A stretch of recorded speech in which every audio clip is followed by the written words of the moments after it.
Hello, everyone. Welcome back to the channel. I'm Madam Adam, and it's time for another Dear Madam Adam live. We've got lots of emails to answer. We're going to be taking quite a few calls, and my husband's at work, so it's going to be a very special 2-hour live. I hope you have your stamina. I hope you're ready. We got some stuff to talk about. Just to get us started. I've been having a fabulous day of reading People for Filth, and well, I didn't have clients today, but I've been posting a lot today, and I guess I decided to wear my villain hat because every now and then I will post controversial tarot opinions that just send people into a frenzy. It just sends some people into, like, instead of like, oh, Madam Adam is someone that does this for a living. Tarot is a huge part of their life. I hadn't considered that perspective, but people love to just be argumentative and disagree with me for no fucking reason. There was one person in the I don't know why I'm answering the comments, but I had the time. There was somebody in the comments that, was like, well, blah, blah, blah, blah, blah. And I'm like, yeah, that has nothing to do with what the fuck I said. Like, they're just being argumentative, oh, it was about the images on the cards, and like, oh, well, when I see an image, I let my intuition take over. And I'm like, that's fine. But like, if it's tarot, we need to like learn what that image means, what those symbols mean. What does that card mean? And this person is like, well, art is subjective and blah, blah, blah, blah, blah. And I'm like, I'm not talking about art, babe. I'm talking about reading tarot.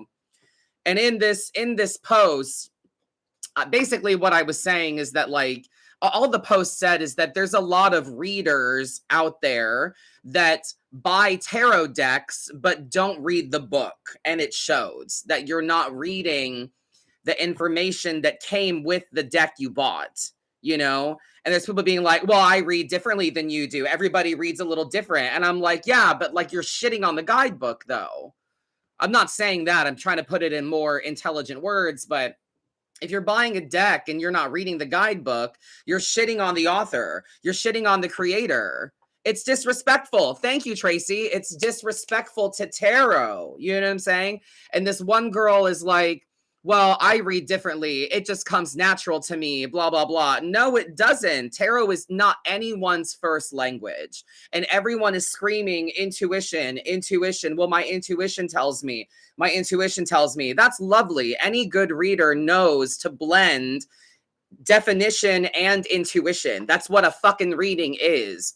One person was like, well, I read using a deck of Pokemon cards. And I'm like, that's fun. Love that for you. But that's not a tarot reading. Tarot requires tarot cards. Pokemon cards are not tarot cards. That would be more like an oracle reading, not a fucking tarot reading. Do you know what I mean? Like, come on now. If you're using tarot cards, it's a tarot reading. If you're using oracle cards, it's an oracle reading. If you're using runes, it's a rune reading. Right? Come on.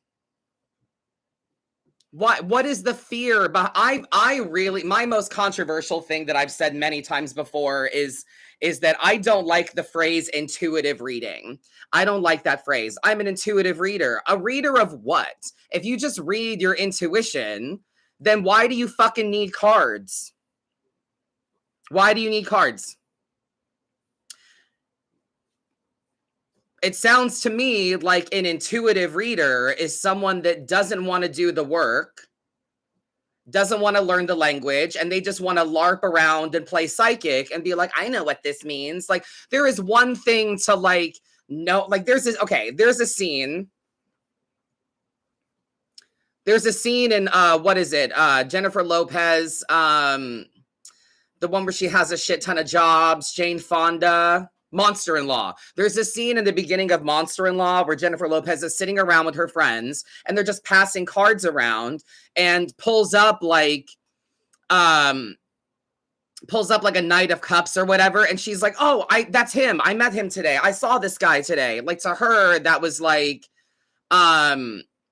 To her, that was like her knight in shining armor, a romantic thing, and that's fine. But it comes like trusting your intuition just on card meeting is lovely. But if we're just passing around cards and one person doesn't know what the fuck they're talking about, it doesn't make sense. You know what I'm saying? So these people that are, I'm finding that the people that are challenging me the most are people that are butthurt or bent about me asking you to elevate yourself. Anyone that does this well knows that you have to learn what you're talking about. And my first comment to anyone that does intuitive reading is prove it. Prove it. Fucking prove your shit. And not just because like, well, I've been accurate 9 out of 10 times, so I must be right. Like, no, girl, prove it. I can prove this shit because I know where it comes from. I know the root of it. If I explain it enough to you, I can prove what this means. This is what this means. That's how I got what I got, right? I can prove it. I can trace it back to definition, to natural element that it's that the minor arcana is associated with. Like, come on now. Like, if you're an intuitive reader, if you consider yourself an intuitive reader, let's add an adjective or a noun in there. An intuitive reader of what? I'm an intuitive tarot reader. I'm an intuitive oracle reader. I'm an intuitive this reader, right? Like, if you're going to use cards, you need to know what those fucking cards mean. Right? Like, come on now. If you're using tarot cards, you should know what those mean. Oracle cards, you should know what those mean. If you're using runes, you should know what those mean. There's a lot of creative and effective, special fucking resonant methods that you can use for intuitive reading. You can use coins, bones. You can use your own, make up your own fucking cards. I know a great reader that made her own deck of cards, drew them herself and laminated them, takes them everywhere she goes. She's got like 50 cards. A tarot deck is 78 fucking cards that mean specific things. Tea readings, yes, exactly. But that's my thing, is that I consider you an expert, and in my field of medical expertise, it is upsetting people that don't put in the time that I have made outlandish claims that are nonsense. Yes, exactly. In your field, I'm sure you hear all kinds of shit. People have home remedies for things and shit, like... No, right. Palm reading. Yes, get into that, girl. Go ahead. But leave tarot the fuck alone. And now I'm gatekeeping. Fine. I'm sorry that I'm challenging all of the intuitive readers to fucking pick a lane. It sounds to me like if you're reading intuition, you're reading yourself. You're reading your own shit. You're making your own assumptions. You're not understanding the language. Right? Gatekeeping is not teaching people. And I'm literally educating. That's what I'm saying. People just don't, they want to be cool and mystical or whatever. Well, I pick a tarot card and it means whatever my intuition says it means. Then you're not reading tarot. You know what I'm saying? I'm not letting them get to me. Here's the thing. I don't let people get to me by dealing with my frustration in the moment. You know what I mean? I deal with it in the moment. I return to sender immediately. So someone comments, if it bothers me, I answer it immediately or I delete it. So I don't let it get to me. It's not going to bother me because I'm going to Halloween Horror Nights tonight with my husband and we're going to go live and have fun and shit. So I'm not going to take this experience with me, but I'm also not going to back down from my convictions and from my passions. I'm not going to back down from that. But I find it fucking funny and baffling that these people are definitely not people that have, I don't know, as many fucking tarot decks as I have, or haven't done the research that I've done. They haven't, I do this for a living. This is my job. This is my life. I see tarot and apply it to everything, everywhere. It is the top of my stream of consciousness is tarot. And the people that are like, well, I read differently. I do stuff differently. Obviously it's not their first fucking thing they focus on. They have a deck and they casually do it when they're feeling witchy. You know what I'm saying? Like, come on now. Come on now. Get it together. So I've just been pissing people off all day, and that's fine with me. But right, like if you're an intuitive reader, put the cards down then. Oh, well, I use the cards intuitively. Then you should learn what those cards mean. Period, point blank, end of sentence. That's it. You should learn what those cards mean then. It's like pulling out okay, it's like not even tarot, mostly, especially Oracle, especially an Oracle deck that someone made, designed, created, wrote a book for, but you're just like, it means whatever I think it means. Like, fuck you, man. If I made a deck and you're pulling out the lovers and you're talking about romance, I'm going to haunt you. I'm going to actively haunt you. I would be pissed if I knew that people were misusing my deck, you know? So that's what's grinding my gears today is all I said was that there's a lot of people out there that buy tarot decks and don't use the guidebook.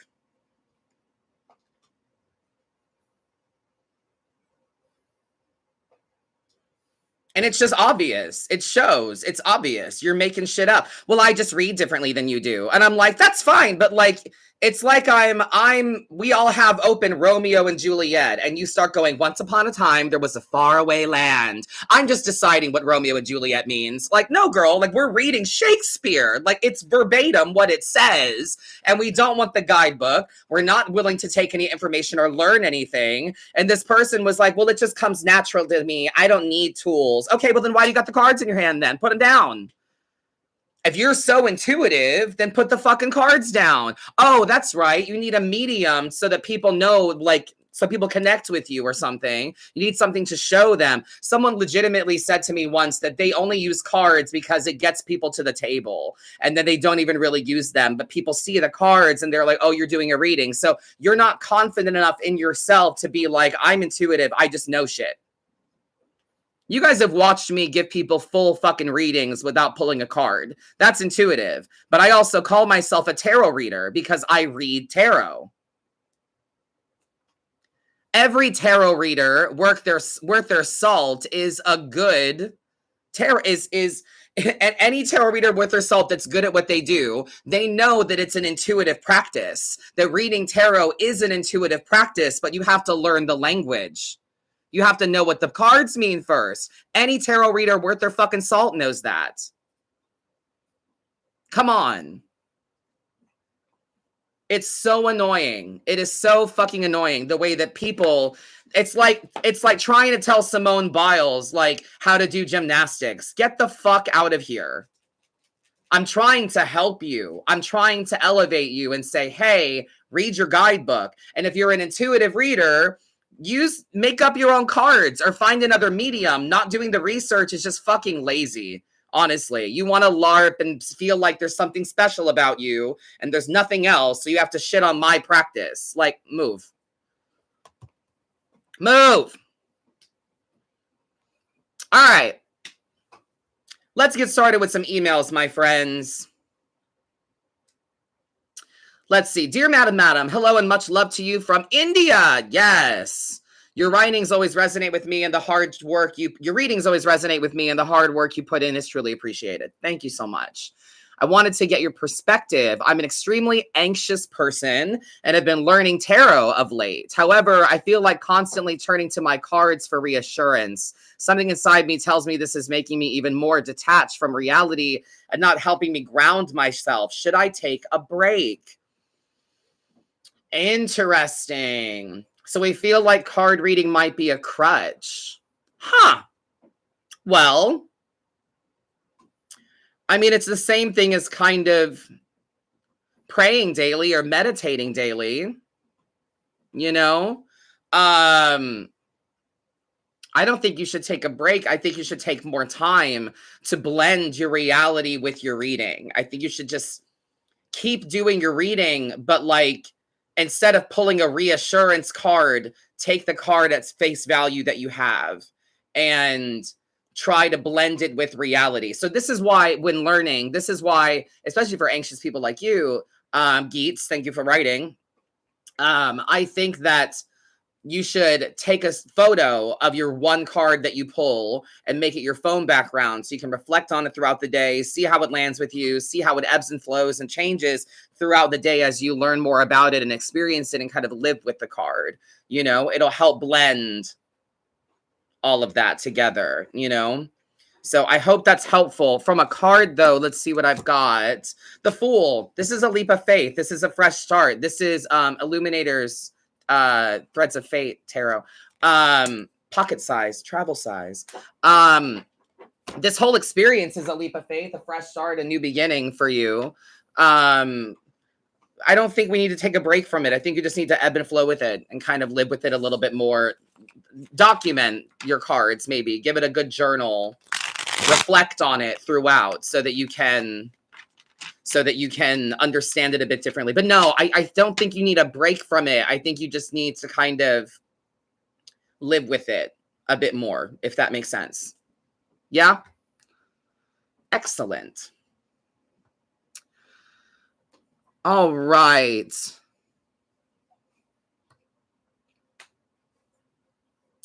Stella writes, Dear Madam Adam, you did a one-card reading for me a while back and pulled the Death card, symbolizing transformation and rebirth. Well, a few weeks ago, I woke up early to one of my cats trying to hunt a frog on the outside of my third floor apartment window. Apparently, frogs also represent change and rebirth, metamorphosis. I just wanted to share with you because I'm all about signs from the universe and spirituality. On another note, I'm really looking forward to attending your tarot classes at the end of the month, working my ass off to try and save money. I love that. Thank you, Stella. I appreciate you. We love the synchronicities and the way that signs appear to you. Let's pull another one card and see what you get today.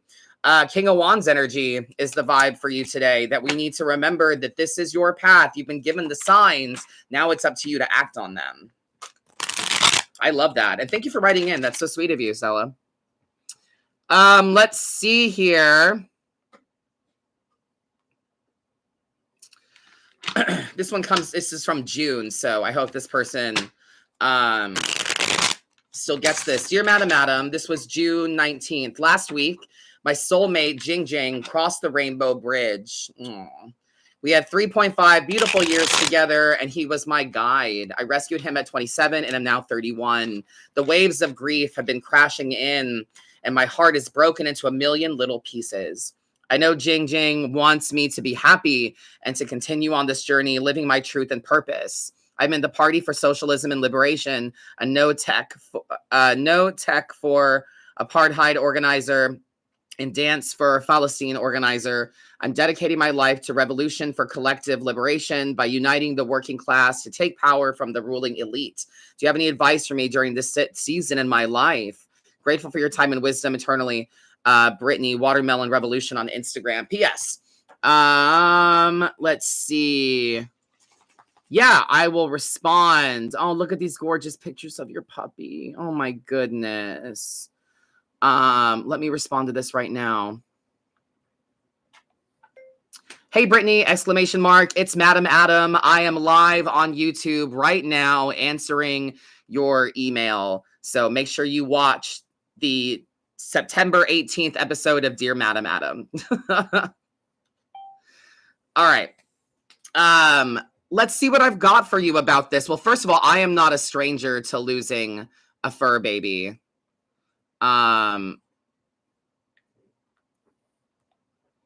When Dustin and I lost our dog, Benjamin, it hit me like a brick.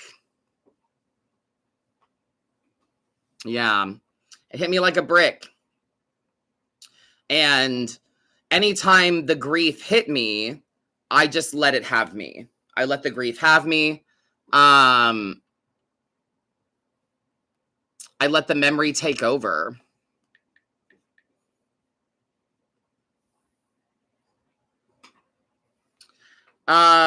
We're making a lot of changes though during the season of your life. What advice is there for you as you navigate the big goals you have and major changes that you're making to yourself and to the world? Honestly, 5 of Cups energy, grief. Hello, grief is a thing. Something that you have to process. Ace of Pentacles energy, plant new seeds, and the Sun, joy, optimism, positivity. The daytime, go out, soak up the sun. Remember why you're doing what you're doing. Remember why you want all these changes, that you're, collective liberation. It's to bring you joy and to bring other people joy as well, that maybe they don't see for themselves or aren't able to see for themselves. So Plant seeds, slow, steady, consistent, right? Planting a seed is a passionate and emotional thing, but keeping that seed alive is a logical and practical thing. So it's about consistency and willingness to persevere here a bit as well. So 5 of Cups energy, this grief is going to make it difficult for you to feel steady on your feet while you do all this work. So make sure you consider it like small seeds that you're planting and tending to, but ultimately it's about you being happy. So as long as your work makes you happy, it's a good place for you. Okay. Thanks for writing in. All right, let's see here.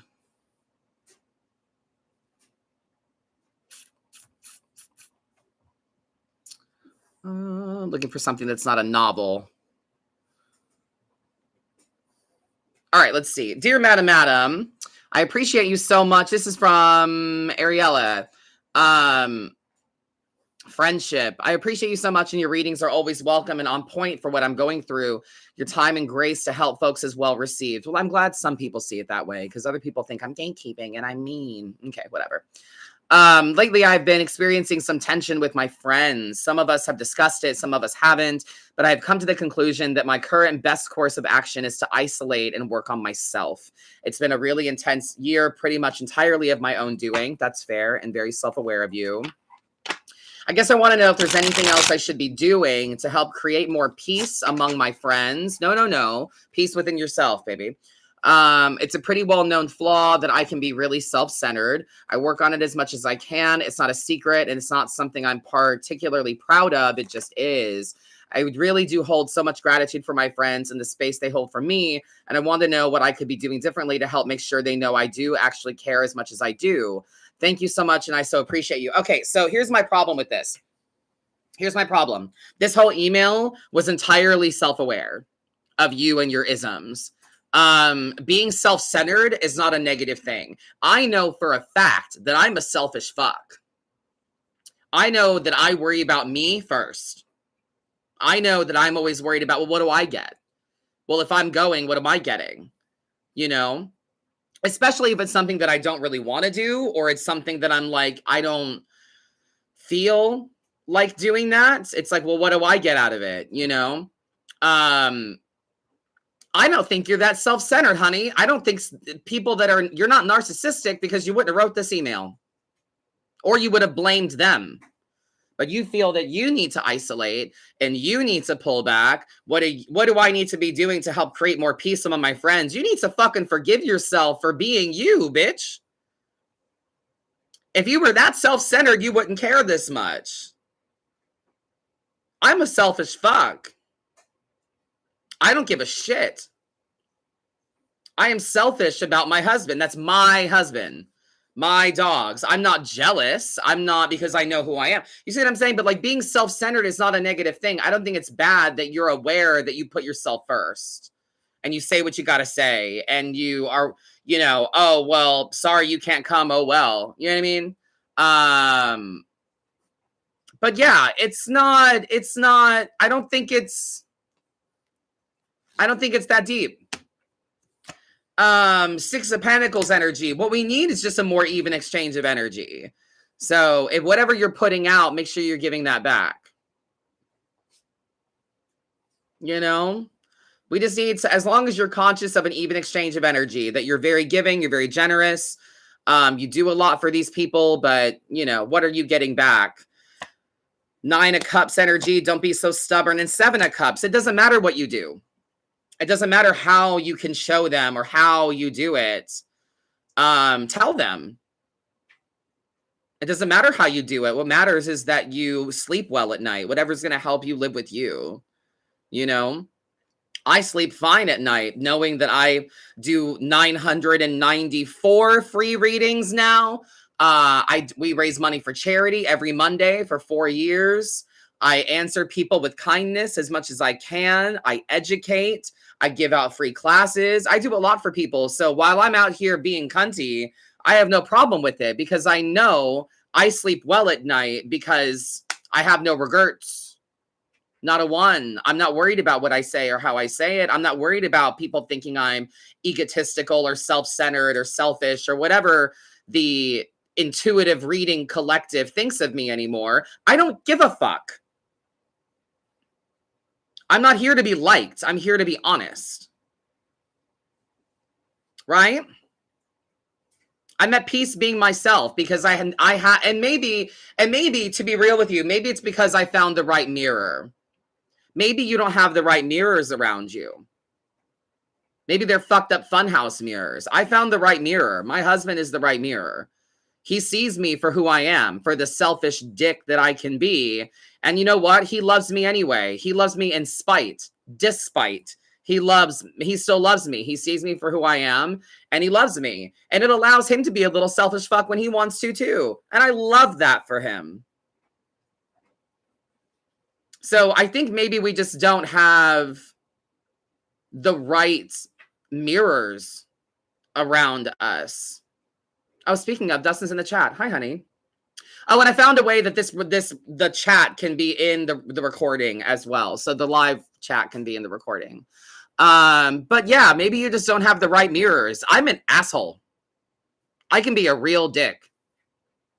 And Dustin knows that. And probably that's one of the things that he's grown to love about me because I keep it real. And I have shown him things about people that maybe he couldn't see. And I also am like, listen, you figure out your own shit. You know what I'm saying? Like, he's an individual. He's his own person. I'm an individual. I'm my own person. So, Ariella, I don't think you're that fucking selfish, honestly. And it doesn't really matter what you do with these people. All the options are good options. You know, something's better than nothing. But don't be so fucking stubborn. Don't hold yourself to such high extremes that your friends aren't holding themselves to. Are they this self-aware that they think they need to pull back? No, probably not. So an even exchange of energy. I think it's time for you to get yours from these people. Yeah. All right, let's see. Oh, this one sounds juicy. Okay. This one is from Mo. Dear Madam, I warn you in advance, the subject is probably the closest thing to my heart and soul, so I may ramble a lot and go off the rails, so please bear with me. It doesn't seem that long. I have always felt like the black sheep of my family. I resonate. I am the oldest to two brothers, and I'm the only girl. Short version is I grew up in a strong Christian home.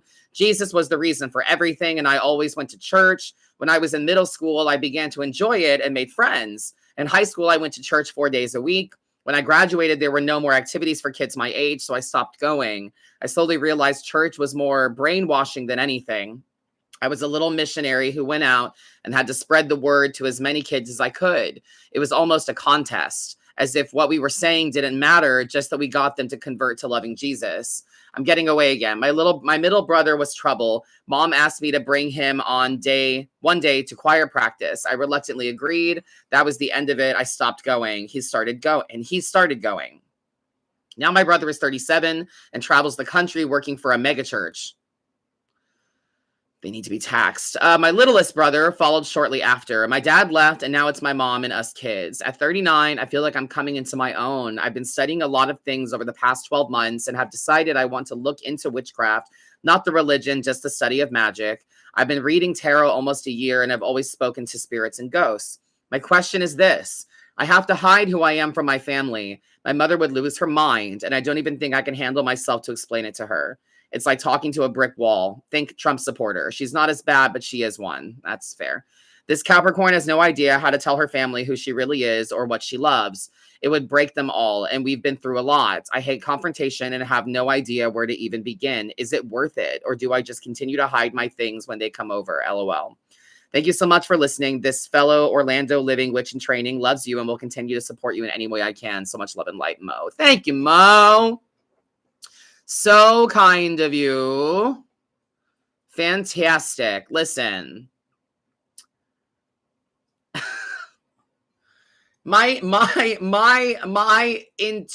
instinctual response to this is distance yourself from these people as much as possible. You are 39 years old. What kind of loving relationship can we expect to have with these people? Why are we sticking around for people that aren't going to unconditionally accept you. That's a family's job, unconditional acceptance. And if you can't find that at a place where you're supposed to, you're going to find it in other places. So you're 39, babe, you're grown. This has gone on for long enough. You can either, you know, continue to hide your shit or say your piece and cheese it. I have estranged myself from 99% of my family. The only person I talk to this day is my brother, his wife, and their children. I am not unconditionally accepted in places that I should be. And I know that because everything I believe, everything I feel is always challenged. All of my feeling, well, this is how I feel. Well, you shouldn't feel that way because this, and this. Everything I say is challenged. Nothing is just accepted. And then it's thrown in my, well, you don't accept us. No, I do, because I sit here and I try. I do accept you. I have accepted you. I've even respected you for your silly fucking convictions. But I know I have because I've sat in the room for the past 30 years and kept my mouth shut. So I've shown more acceptance of my family in silence than they ever have with their actions and words. So I removed myself from that situation, honestly. My issue with this is that I would distance myself from these people. They don't deserve access to you.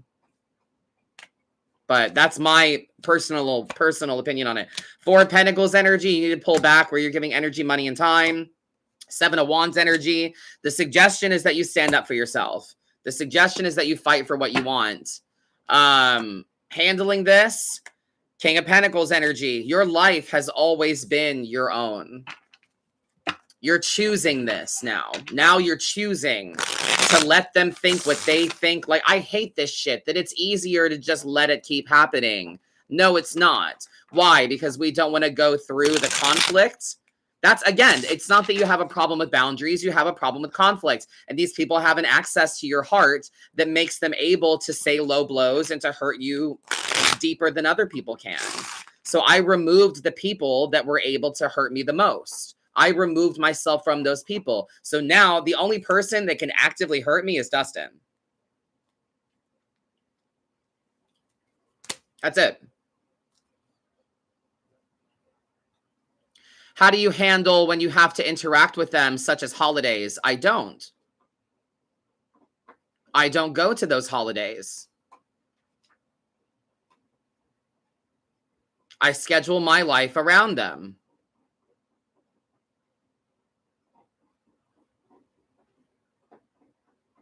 Thanksgiving is a bullshit, stupid fucking American holiday. Why are we, it's a food day. Why are we, oh, it's about family. No, it's not. Then why are you running out at 4 o'clock to go get a fucking TV from Best Buy? That's not, no, it's not about family. Go fuck yourself. Why are we pretending that we were kind to the indigenous? Why are we still having a parade celebrating turkeys wearing pilgrim hats and shit? It's a stupid fucking holiday that celebrates lies. So we just do whatever the fuck we want. Dustin and I go to theme parks and shit. If my brother is having food, often my mom is with her now boyfriend and doing their Thanksgiving thing. You know what I'm saying? So if my mom is not going to be there, then I go to my brother's house. Christmas, Dustin works at Disney. So sometimes he's working, sometimes he's not. Christmas Day, I met him at the park, watched him do his job, and then we went to my brother's for a little dinner and presents and shit like that. So I go around it.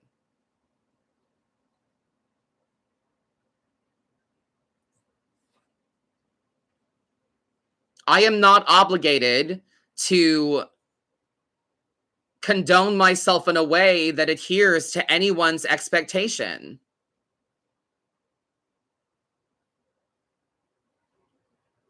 Remember that. You do not have to behave in a way that adheres to anyone's expectations. You don't have to do that.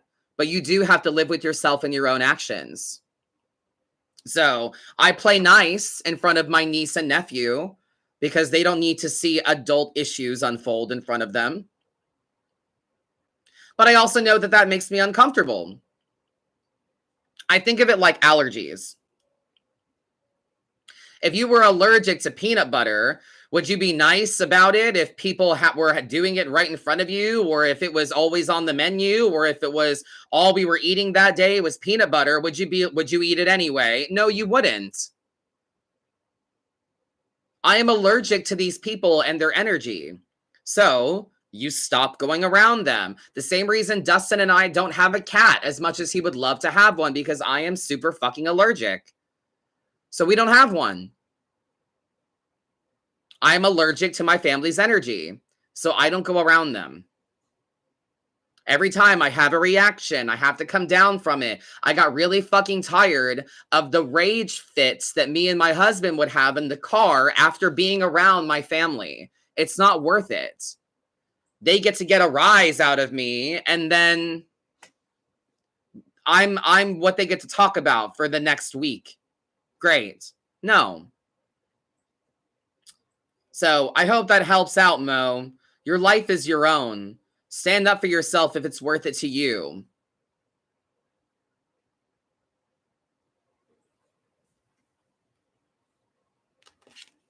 But it is time to pull back.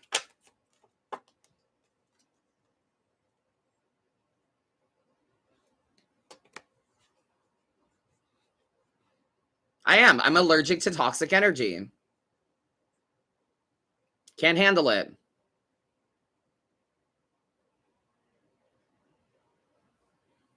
What else do I have up in here? From the land down under, Deb from down under in Australia. Dear Madam, I try to catch your live as much as possible. I've had a new love of tarot thanks to you. Yay! I'm so glad. I'm not gatekeeping, am I? Shit, I'm apparently like the worst thing that ever happened to tarot. Fuck. I'm finding it hard to retain and extend on the meanings, and often have my whole spread in front of me when I get to see you. I know with time this will get better. However, I have a hard time distinguishing the you for the person, or if it is regarding someone else. And any suggestions, please? By the way, you're fucking amazing. Sending much love. Thank you, Deb from down under. Shorter spreads, less cards. Yeah. Less cards, shorter spreads. Hard time distinguishing the you for the person, or if it is regarding someone else. It's always about them. That's my thing, is that I ignore anything about anyone else unless they ask, but it's always about them to me. For me, it's always about you, the querent. Puppies, do you mind? Brahmin, no one is near you. Jameli's just checking on you. Relax. He always grumbles when they're nearby, like, get away from me, I'm sleeping. Such an old man.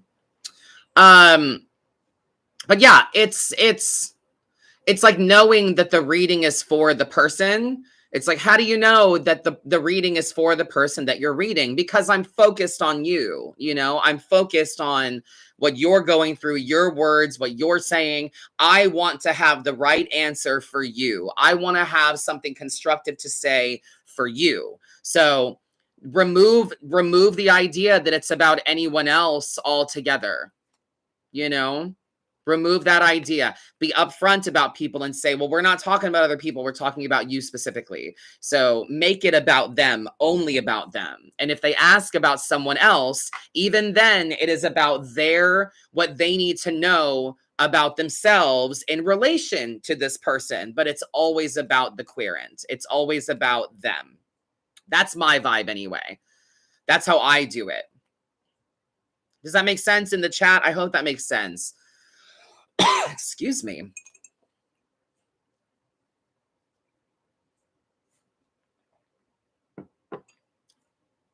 So, distinguishing the you for the person or someone else. We kind of don't really read for other people. It's not something that we do. It should always be about the person. I think that's just a consensual thing. It's kind of like spying on people.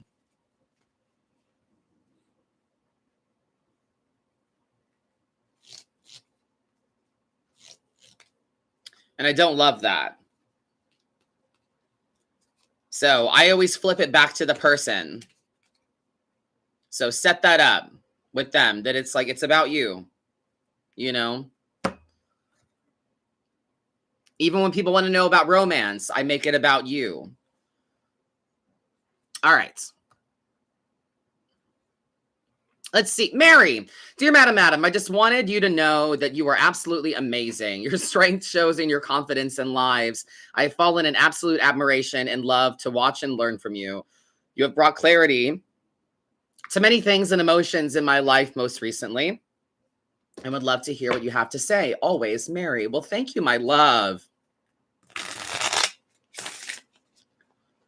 Yay. Thank you, Deb. I so appreciate you writing in. I hope that resonated with you or helped you out a bit. Thank you, Mary. Let's see what I've got for you today. Ooh, 8 of Swords. Just a simple get the fuck out of your head, Mary. You got to get out of your head. Your mind is a steel trap. It says to me that you're very thought-provoked and maybe lately a little too thought-provoked. I don't know where the air sign is in your chart, but it's loud lately. Why? Knight of Cups energy. We need a bit more whimsy, a go with the flow, a lighthearted energy. And handling this is 10 of Swords energy. We need to remove a past. So we're bringing a past into the present, and we're not able to enjoy the things that we're in right now. Does that make sense, Mare? 10 of Swords energy is our abundances are blocked because we're living in a negative that often comes from a past experience. That's why we have these fears, because we don't want them to happen again, you know? So we need to lighten up a little bit, embrace the whimsy, get out of your head. Normally you're in your head because that's a safe place to be, but now it's not lately. So 10 of Swords, let's remove the past. Let's not let it stain so much.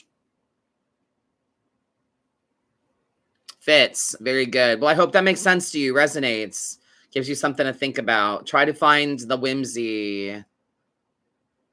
Lean into that Pisces. Okay. Oh, thank you for being here, Kyler. You can watch the replay, honey. No worries. Please go take care of you, my love. I really appreciate you being here. All right. Let's see. Let's see.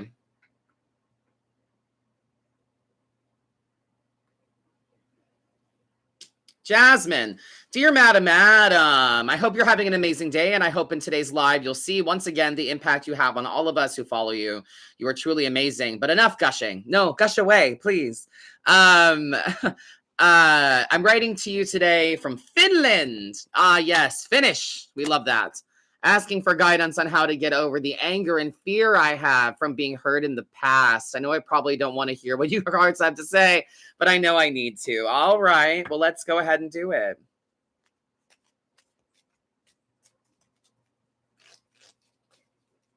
Let's see what I've got, Jasmine. 2 of Swords energy. Logical decisions, my friend. You felt this enough. Now it's time to do something about it. We're tired of hearing it. We're tired of the feelings. We need to do something about it. We need to take steps. Why? 8 of Cups energy, because it's time to move the fuck on. How do we handle this? 7 of Pentacles. Reflect on this. Look back at how long it's been. Remind yourself that you've been dealing with this for fucking ever, and it's been entirely too long. So now we need to reflect and understand that you are stronger than you give yourself credit. You can handle this. You've lived through everything that you've been through. You will continue to live through it. So it's time to get some help if you need it, or to cut off the past, how to get over the anger and fear. Maybe you need some therapy, something to think about. But 2 of Swords energy, logical decisions, babe. We're over the feelings. We're over it. Okay? I hope that helps. All right, let's take a break from the emails and get to the calls, shall we? I hope you guys are ready with your finger on the dial.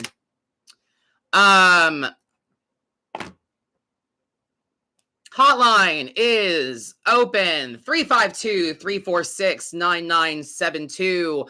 I tried to start a WhatsApp, but it gave me some issues. You're welcome, Jasmine. Love you. 352-346-9972. I'm working on international calling for the future. WhatsApp is giving me some issues, so stay tuned. And check those of you that have checked out the website redesign. Thank you so much for loving it. I appreciate you. 352-346-9972. Dear Madam live. Call me now. If you'd like. I'd love to hear from you. Have a little chit chat. Thank you to those of you that have been writing in. I love that. I love all the variation in questions and comments here.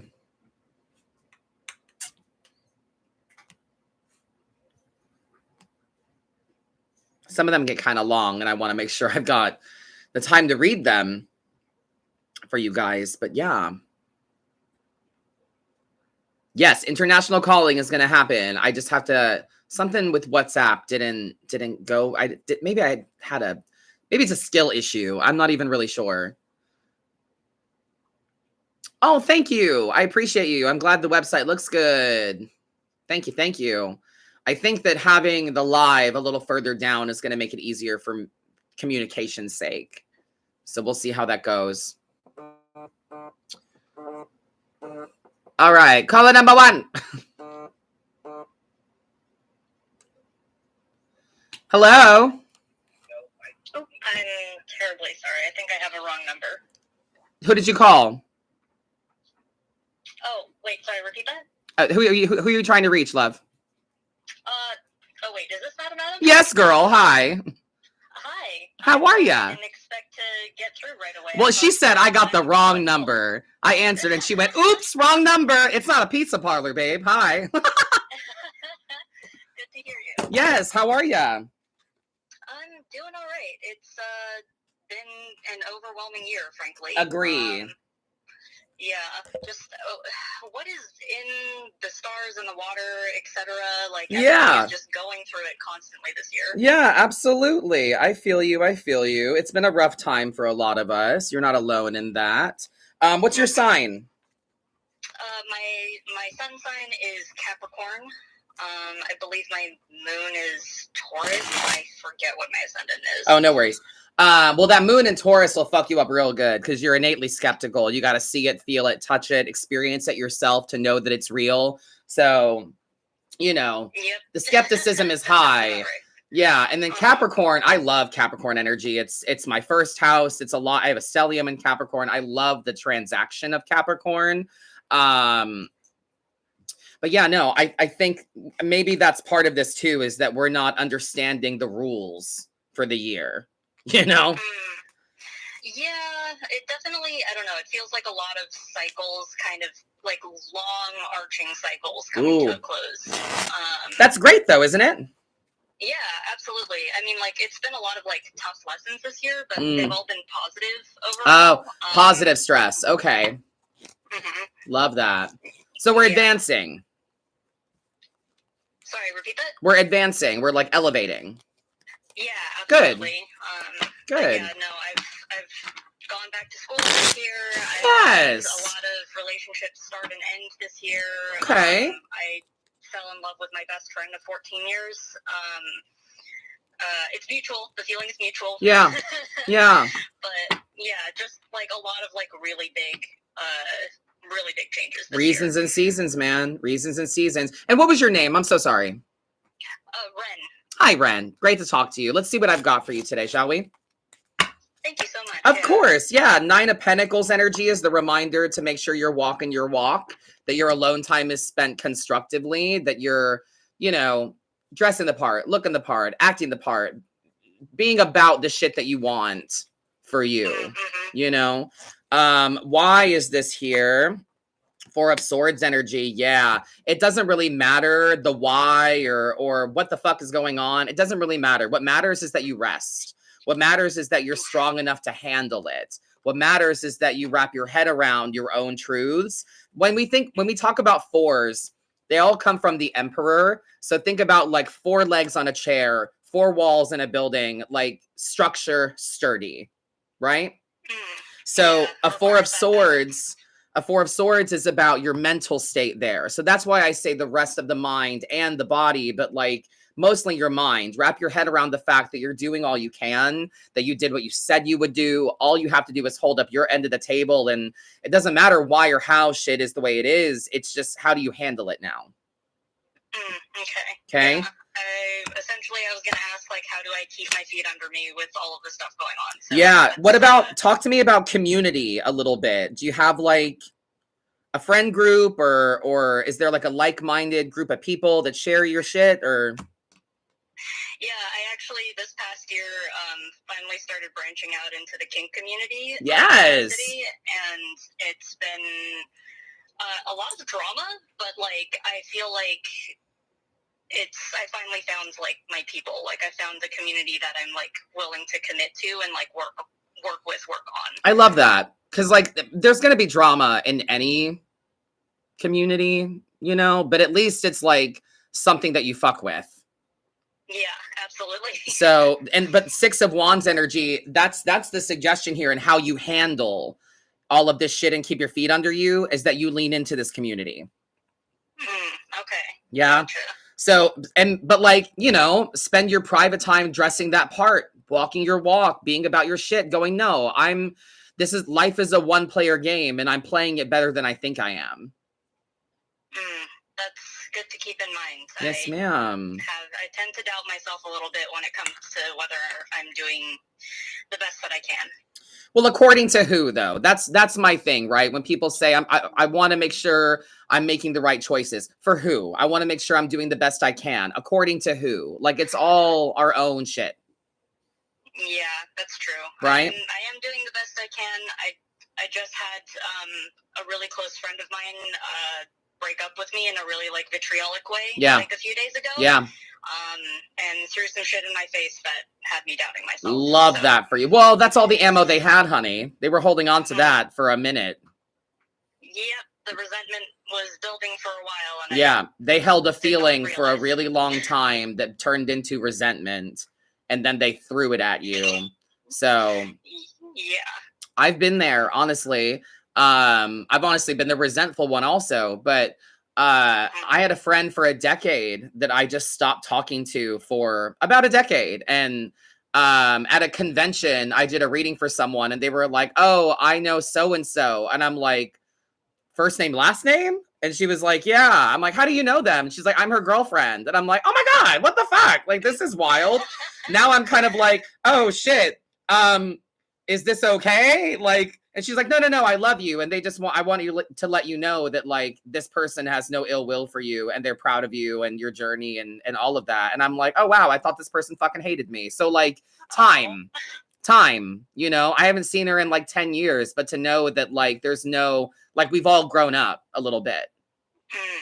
So yeah, if it's right, I'm just saying reasons and seasons, I know it hurts in the moment and it feels, I mean, you're just really close to the blast radius, you know, so it's natural that it's going to be rough, but you found a community that you can rely on and that you can lean into during all of this. But rest your mind.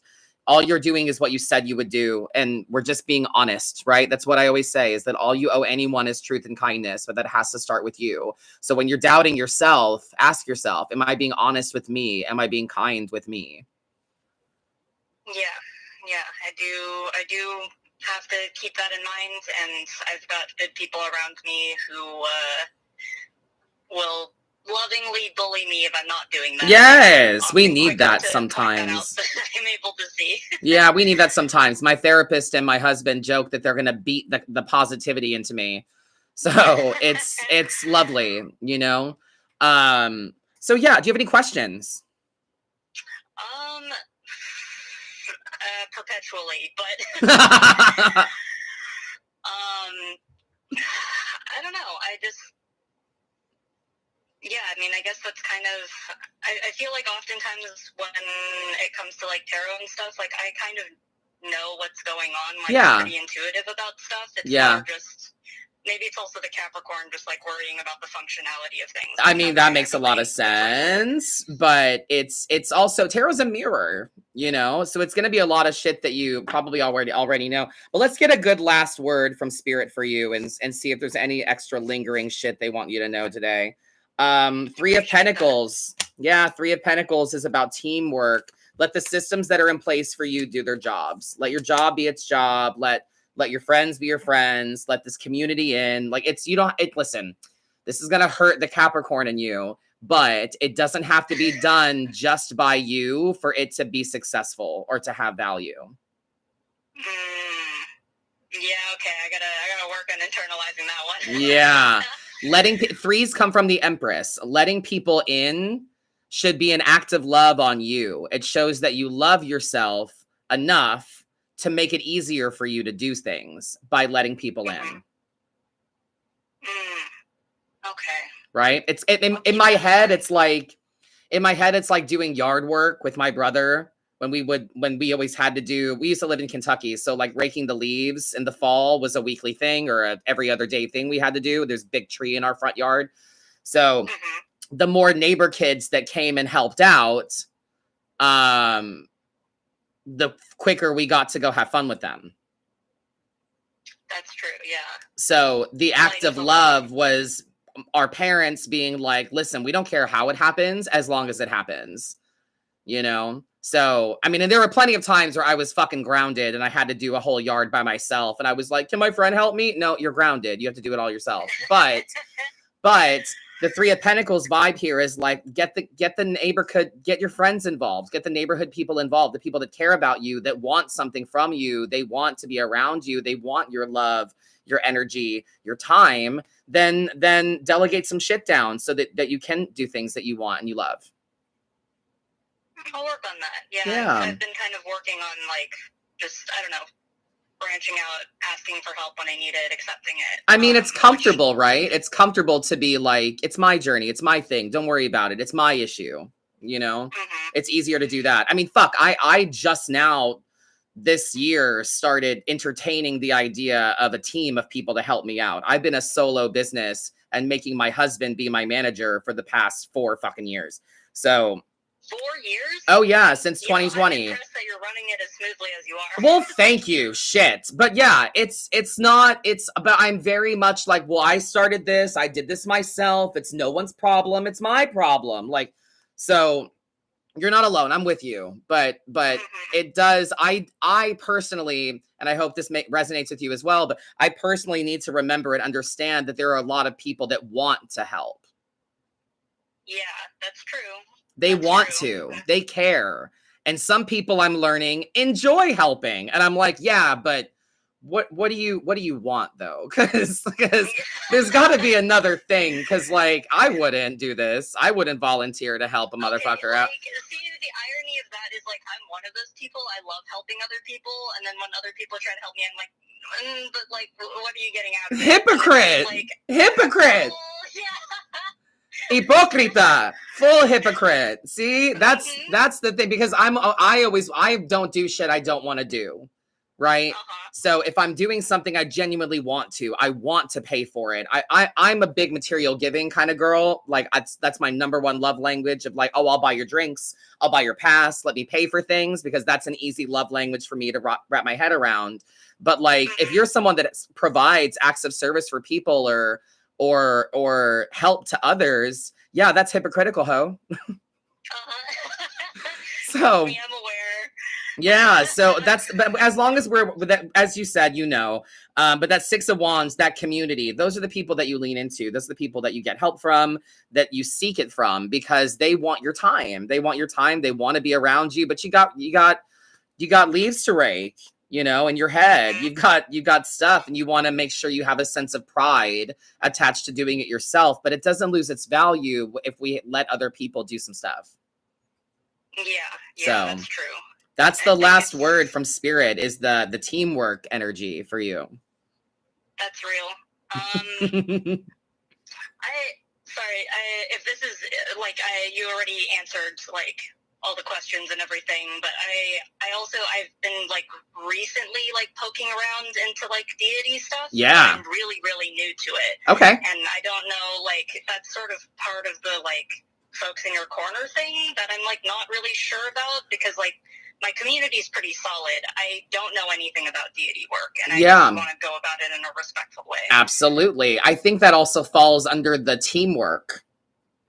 of the reading as well, to let some people in and stuff like that. Well, what are you drawn to? Are you drawn to anything in particular? Or have you been going down any kind of rabbit holes? I have a fondness for Hestia, and I've gotten a little bit of a vibe check from the Morrigan, who is one of my partner's like deities. Love that. But I like the combo energy, honestly. Yeah. Because Hestia is so much about like the home, but that is also something that you can carry with you, sort of like through the wilderness, and that's how I see the Morrigan. Love that. Yeah, no, I think that as long as you're okay, first and foremost, your reverence for it and like, I want to do it the right way shows that you're going to do it the right way, because you're going to do ample research. You're going to do all of that. So I always use the Empress as a great example, because I have a lot of clients that kind of refer to her as a divine mother for them, that they take the image from the Rider-Waite card and they put that in their mind's eye of like divine feminine, personal growth, fertility, and stuff like that. So in my big book of correspondences, it has like what day of the week for them and stuff like that. So for the Empress, as an example, it's Fridays. She loves rose quartz. She loves turquoise jewelry, flowers. So this client of mine, every Friday, she buys flowers for her home, fresh flowers, and she practices her self-care rituals that day as kind of an offering to the Empress. So I would do some research about that. Let me pull my book out. I mean, we're live. We can do this now. Okay, so you said said really you said generous of you. You said the Morrigan, and what was the other one? I'm sorry. Hestia. Okay, yeah. Let me see if that's even in here. These are great questions. I think that anyone in the chat can benefit from. So let's talk about it. And this is once again Llewellyn's complete book of correspondences for anyone that wants to get it. This is my personal grimoire, my personal spell book that I use for everything. Help me understand the language of tarot better and correspondences from the cards to other things. 310. Okay. Alphabetical. You gotta love a good tome. Right? You know what I'm saying? I'm all about it. Oh, here we go. Yeah, she's all up in here. The goddess of fire and domestic hearth. So yes, that home energy. I imagine she likes candles. She's a fire girly. I've got a little altar, and it's I've got like some candles and like an essential oil like diffuser. Perfect. For animal symbolism, she really likes cattle and pigs. Oh, okay. Yeah. Birds, she likes peacocks. Huh. Yeah, that's fun. That. Yeah, that one's fun, right? Let's see. And then celebration, it says hunting of the wren. I don't know what that is, but that's a celebration, I guess, that honors Hestia. Sorry, hunting of the wren? W-R-E-N, yeah. That's my name.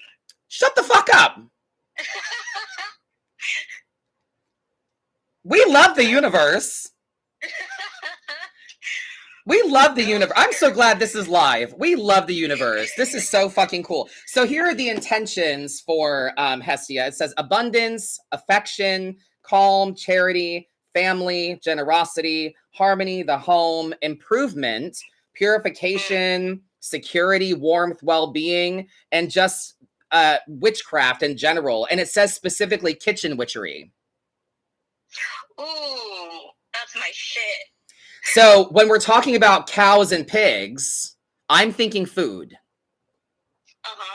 I'm thinking about you making like offerings, like, oh, thank you, Hestia, for this bounty, or what, like you would say grace. You know what I'm saying? They don't have a day of the week here, but they do have the zodiac symbols of Aries and Virgo being prevalent for Hestia. So those times of year are going to be loud. We're still in Virgo season until the 22nd, 23rd. Yeah. And Aries season. So the spring. Gotcha. Yeah. So those are her 2 seasons. So I hope just that bit of information can help you kind of build your own practices around that one in particular. There's no gemstones that are listed here. There's no anything like that. It's very much about cozy home, fire, abundance, that kind of stuff. It's giving like Hilda Spellman, you know? Well, I mean, I don't have gemstones for that, but I got my cast iron, so. There you go. But that's what I'm saying. Clearly, your kitchen needs to be kind of like a sacred place that you cleanse and stuff like that. Yeah. Okay. Girlfriend said you got to eat. Yes, ma'am. Yes, she did. Yes, she did. Now, and then the Morrigan. I know she's in here. A lot of people that I know fuck with her. Let's see. The great triple crone goddess of war, battle, death, and destruction. So you've got a Greek goddess and a Celtic goddess. Let's see. For the Morrigan, she's got a lot of stuff here. New moons and waning moons are the best times for communication with her. She loves black and red, obviously.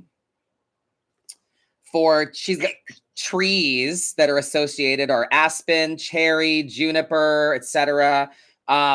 She loves some honeysuckle. That sounds fun.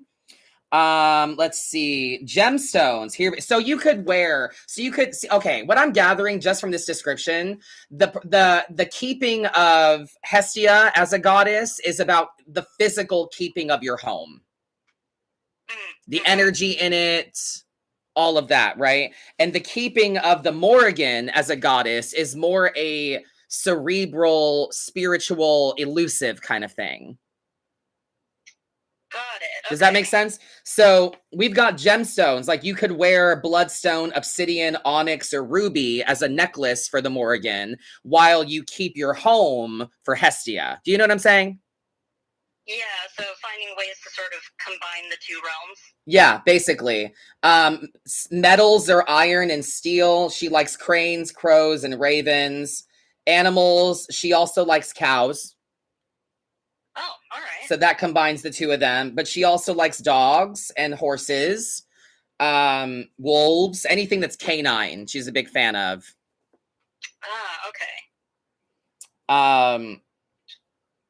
And her intentions are much more active opposed to the passive Hestia. You know, hers were about like abundance and the home and all of that, right?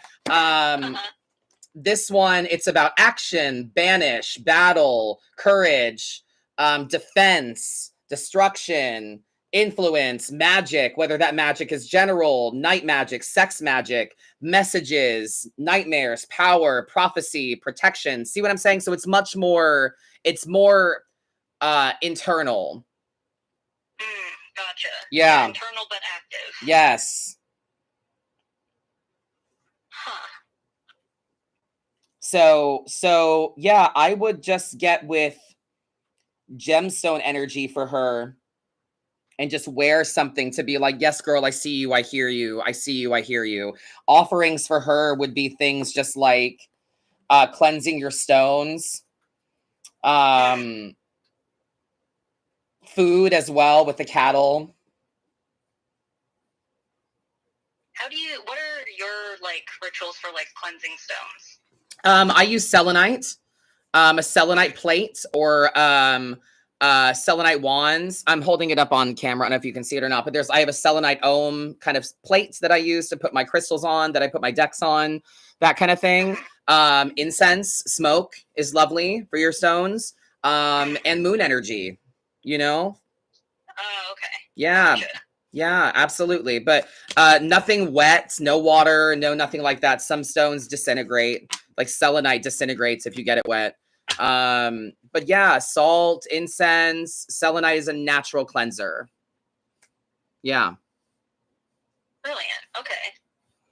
Yeah, but I love this. I love that you're kind of leaning into your own deity shit. But yeah, to me, the practice of Hestia is about, I'm feeling imbalanced. Oh, is that maybe because the laundry's overflowing and my house is a mess? You know what I'm saying? Let's make Hestia happy and tidy up our mind while we tidy up our space. Yeah, like listen, as an ADHD girly, like that's a mood. Yes, no, fully. I'm like in charge of house maintenance over here because I enjoy it, because it helps me structure my brain as well. But then the practice and again, I think that like another good comparison for it is that Hestia's daytime, the Morrigan's nighttime. Okay. Yeah, I'm feeling like more and more, like initially I was a little sort of confused by like the Morrigan's like attention, because she seems like such a like significant deity. Yeah. And she kind of came to me. Yeah. But more and more I'm seeing the kind of balance between the two and sort of like the different realms that they cover. Yeah, no, I think it's Hestia is earth.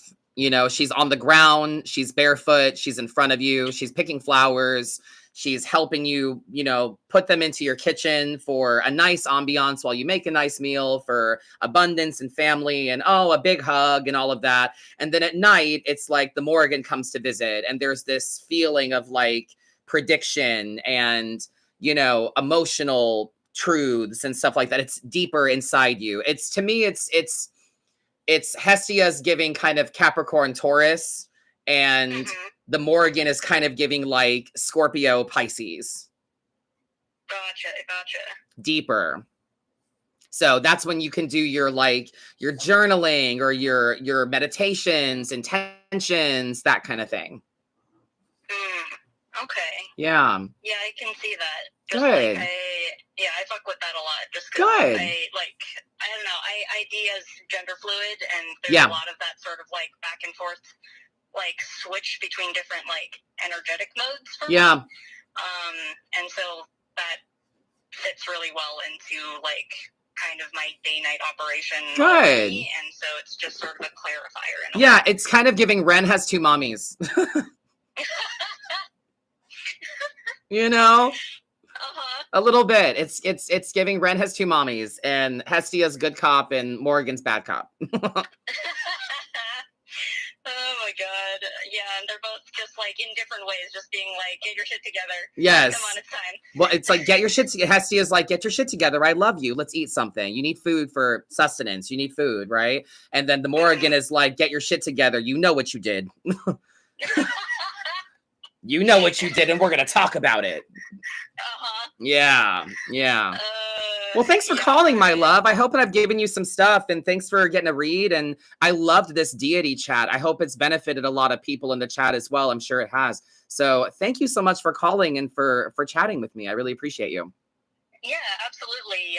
Sorry for pizza deliverying you at the beginning. No, you're good. Totally fine. Thank you so much. Thank you so much for spending as much time as you did on this call. I appreciate it. No worries. People watching, for your patience. Of course. No, absolutely. Well, I'll see you soon. Yeah. You have a great day, babe. Yeah, you too. Bye. Thank you so much. You're welcome. Bye. Excellent. I hope that chat helps a lot of you guys. Like, that was really wonderful. Deity work is really very simple, in my opinion. It's like I say this a lot, right? That we're used to having this belief in the universe, and that's wonderful and lovely. But to me, it's become like, where's your face? Where's your ear? What am I talking to here? I'm not Moana. It's like worshiping the ocean, you know? But at the same time, like, I think that having a lifeguard for that ocean is kind of what deity work can be. So that's my take on it. 352-346-9972. Give me a call if you would like to have a chat or ask a question or get a read. It's on me. So, yes. That was a good chat. I have a hard time getting into deities based on how others talk about it. Yeah, that's understandable. Totally understandable. 352-346-9972. Give me a call if you would like to get a read or have a chat. I have two kind of dueling deities as well. I do feel that it's High Priestess and Devil for me. High Priestess and Devil. High Priestess and Devil. Those are my spiritual mom and dad, if you will. The devil keeps me accountable and aware of my realities and the way that I help and or hinder my own journey. And the High Priestess helps me to pull my own truths out and to embrace my whimsy and the sacred knowledge that I possess within myself. So, yes. A lot of you are dabbling with deities. I love that. Yes. The High Priestess as a deity. She's got some fun stuff.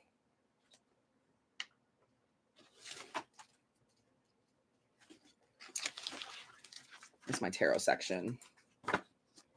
The call line is open if anybody wants to give me a call. The High Priestess is a Monday. Yes. No wonder we do Monday Night Lives for charity. She would love that. The High Priestess. Mondays, the moon. She loves silver and white. Hazel and pomegranate. Pearls.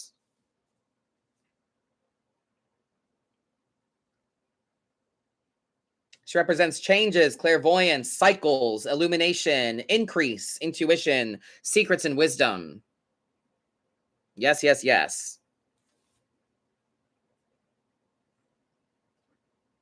So you might spend your Mondays trying to understand the secrets that lie within you.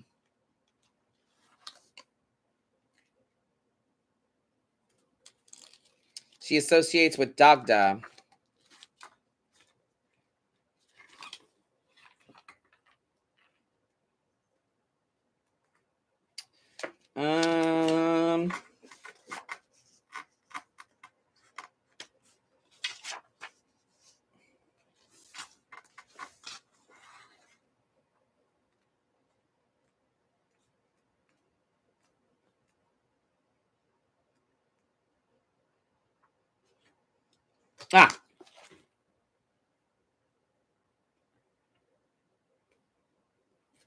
Interesting.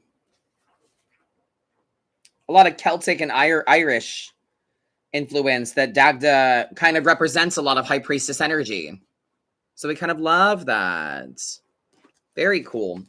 The call line is open if anybody would like to jump on. 352-346-9972. Feel free to give me a call. Until then, we're going to answer another email. Janet.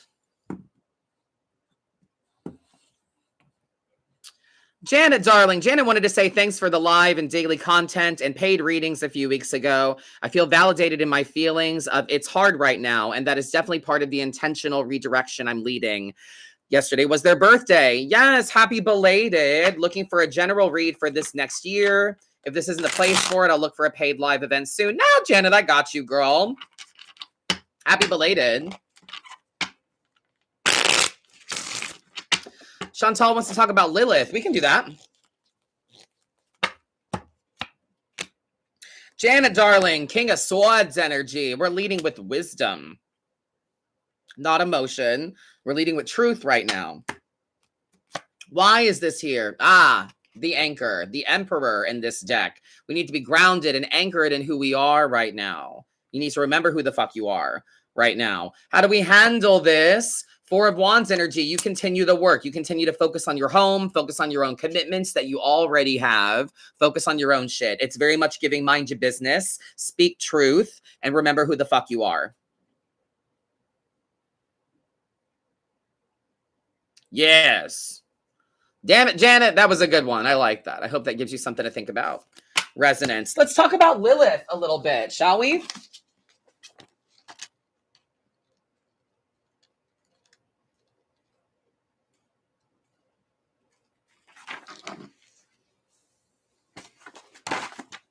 Where's she be?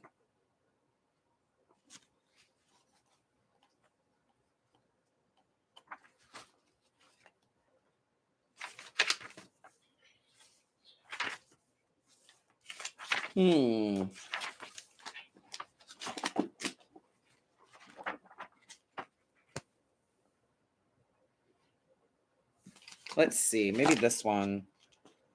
I'm not sure the category she would be under.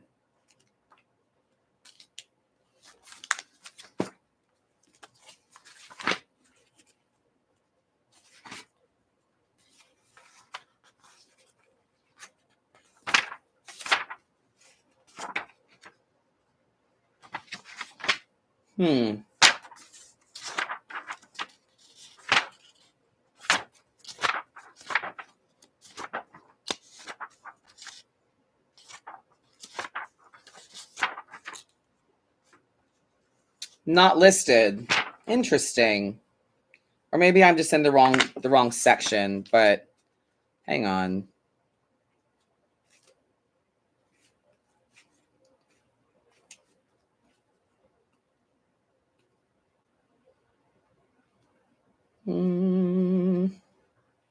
Once again, this is the big book of correspondence, Llewellyn's complete book of correspondences. I love this book. It's a good tome. Plants. Checking my index here. From the sea, animals, birds, insects and miscellaneous, mythical creatures, goddesses.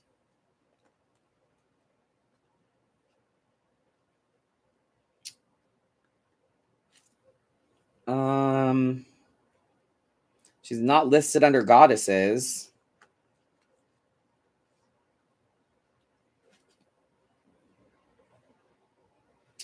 Well, that is disappointing.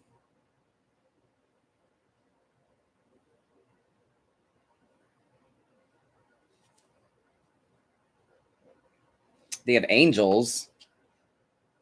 Huh.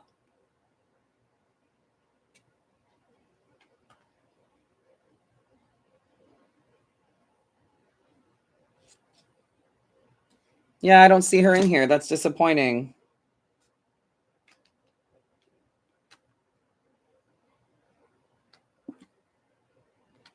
We'll have to use another source.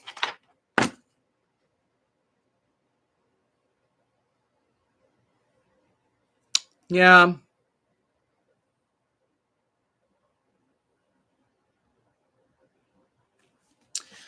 It's all right, though. Lots of information up in here. Yeah, you're welcome. Happy to look. Happy to see.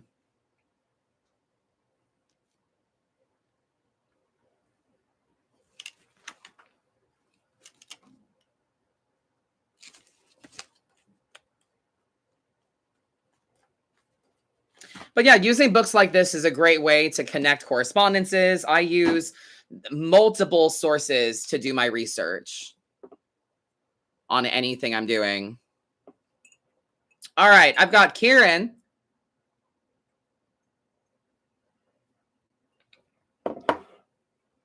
Dear Madam Adam, lately life is getting entangled and more I'm trying to solve the situation. It feels like there's something stirring up while being too calm. It's like a deep fog taking over to see things quite clearly. Would appreciate a little perspective. Yes. Absolutely. Thank you for writing.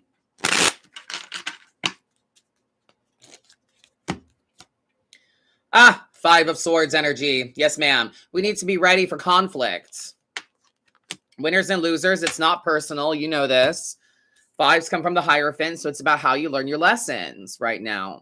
You got to be cool with being the bad guy. People are going to misunderstand you. They're going to villainize you. Villainize, vilify, I don't know. But either way, they're going to make you the bad guy. So you need to be cool with that. Anubis? I think so, yes. We'll get to that in a second. I'll look for that. Why? High Priestess energy, darling. This time you have right now, you might not have again for a minute. So we need to make sure that you're using the time that you've got to try to understand your own shit. Handling this, 4 of Cups energy. Don't put other people so far ahead of you emotionally. Don't play martyr. You don't need to make your journey easier for other people to handle. Okay? So I guess prep for conflict.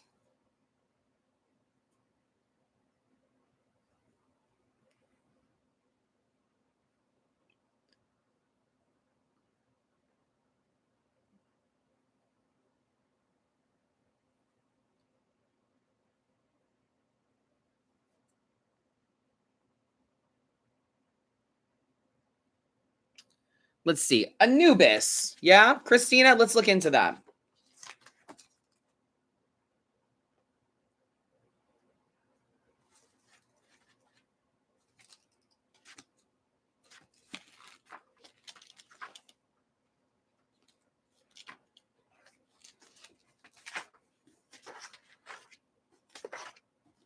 Horus is in here, so I'm guessing he would be.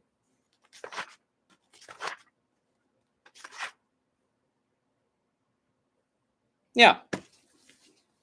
Anubis is the god of the dead and the underworld in Egypt.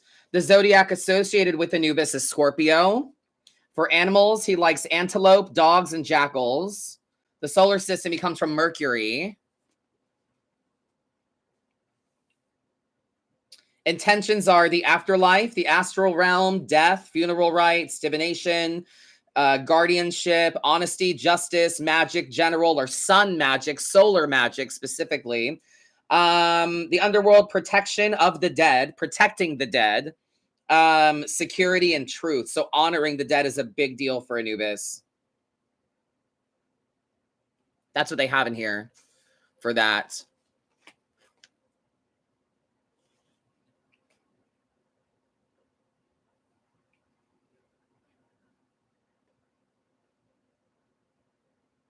I love this book. You're welcome.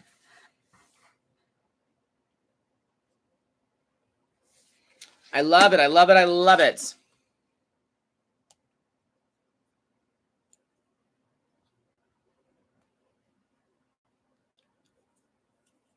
Let's see. It's Kat from Friday's reading. Yay. Hi, Kat. Good to see you, babe. Good evening, Madam. You were so spot on with your reading for me on Friday's live. Thank you. I'd like to ask a follow-up question and would appreciate more clarity because you pulled a moon card for me on Friday. Aside from needing to be less judgmental, what are the weaknesses that I should be working on or any persons at work that I should be warned about to get to my end goal? Let's see. The Chariot, my friend, you're not a work in progress. You're a success in progress. You already have propulsion. You already have achieved victory. We just need to wait for it to be in front of your face. But it's already happening. The devil is kind of what we need to look out for. Your own temptations, you making shit deeper than it needs to be, being worried about other people instead of yourself, that kind of shit. Handling this as hermit energy. When you feel like people are getting to you, pull back. So if there's people that you should be worried about at work, it's everyone.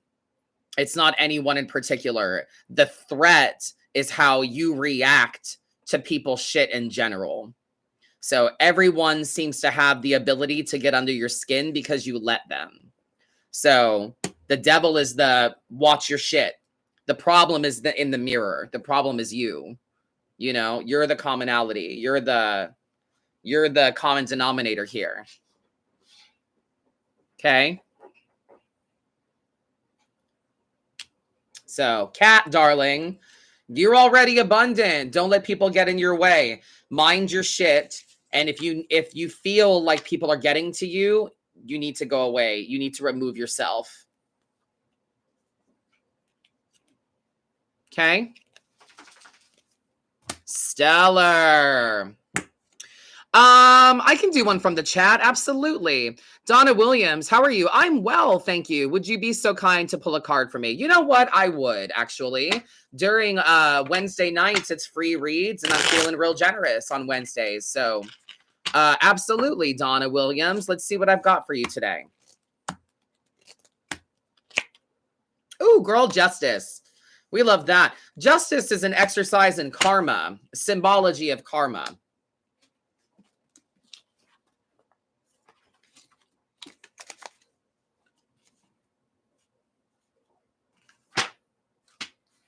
Let's see here.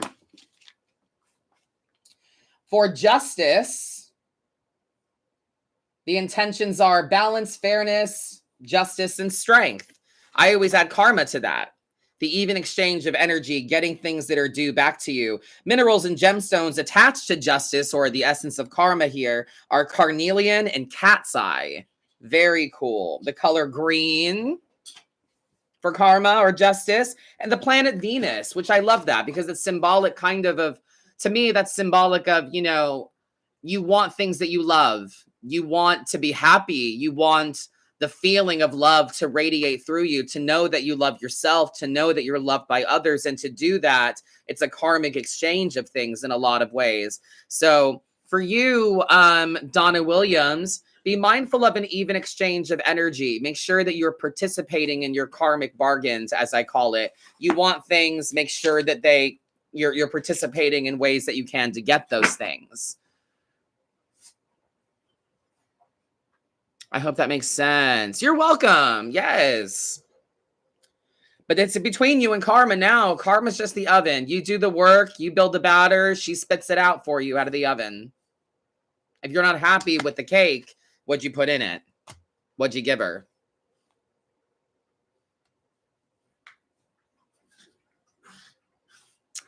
Becca J. Hello, I'd like to write in and ask you about a guy that I have feelings for and wondering if I shall pursue. I'm interested in what the cards would say. Well, the cards are going to say that you need to worry about your goddamn self. And if you want this person, then you should pursue them and do what you want to do. If I should pursue, that's up to you, babe.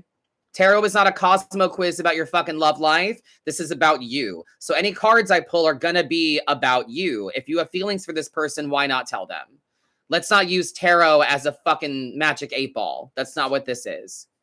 And that's why people flip cards and go, should I? Yes or no? The Lovers. Oh my God. Is that a yes or a no? What does that mean? I don't get it. Madam, I pulled the Lovers. What does that mean? I don't know. What the fuck did you ask? But of course, tarot in the universe loves to have a sense of humor through me. So this is always the card that comes up whenever people talk about relationships. The universe always makes me pull the Lovers card. They always put it at the top of the deck for me to have to fucking explain myself again. The Lovers is not a card about romance. It is about decisions. It has the essence of relationships attached to it, but not specifically romantic relationships. Relationships in general. I do, Mary. I hate this fucking card. There's two cards that I hate. This one and the Three of Swords. I cannot stand them because they are the most misrepresented. I have a beautiful deck that I'm going to be showing to you guys. A beautiful deck that I'm going to be reviewing for you. And I was so excited. I paid like $50 for this deck. And its descriptions of things is very romantic. Yeah, it's very romantic. And I'm like, God. So, Becca, the Lovers, darling, all romance is choice. All romance is choice. There's nothing mystical. There's no twin flame. I'm so drawn to them. Yeah, you're falling for pheromones. You're falling for a chemical reaction attached to that person. That's all you're doing. There's no twin flame, soulmate, none of that. It is all choices. It's all choices. And Becca, honestly, if you follow me for about 10 seconds, you know that this is not the kind of reading that I do. So I'm pulling a card for you. Here's what the cards would say. Make your own fucking choices. You choose how you engage with this person. If you think you should invest, invest. If you don't think you should, then you shouldn't. It's entirely up to you. You choose people that choose you back. There is nothing there's nothing cosmic or mystical about romance. It is all choices and chemical reactions. So if you want to, you reach out. Okay? Judgment. Facts, not feelings. Seven of Swords energy. You deceive yourself in thinking that, like, well, the right thing will come to me. Like, I've told people, I've had deep conversations with people about romance and been like, I don't want to tell you. Well, when? I don't know when. And this can't tell you when. But like, if I tell you, I don't expect you to meet anyone meaningful until next year. You might meet somebody amazing this year. But since I said something about next year, you're going to be like, well, they must not be the one for me. Why shit on it? Why? Quit attaching spirituality to romance. Stop doing that. Tarot is like the only thing that people do that with. Fortune telling, mysticism, and spirit. Why? Why do we attach romance to spiritual shit? Stop fucking doing that. There is nothing spiritual about romance. Nothing. Seven of Swords energy. You sabotage yourself. Stop doing that. Anyway. Let's see. The call line is still open. 352-346-9972. Feel free to give me a call if you would like to have a chat.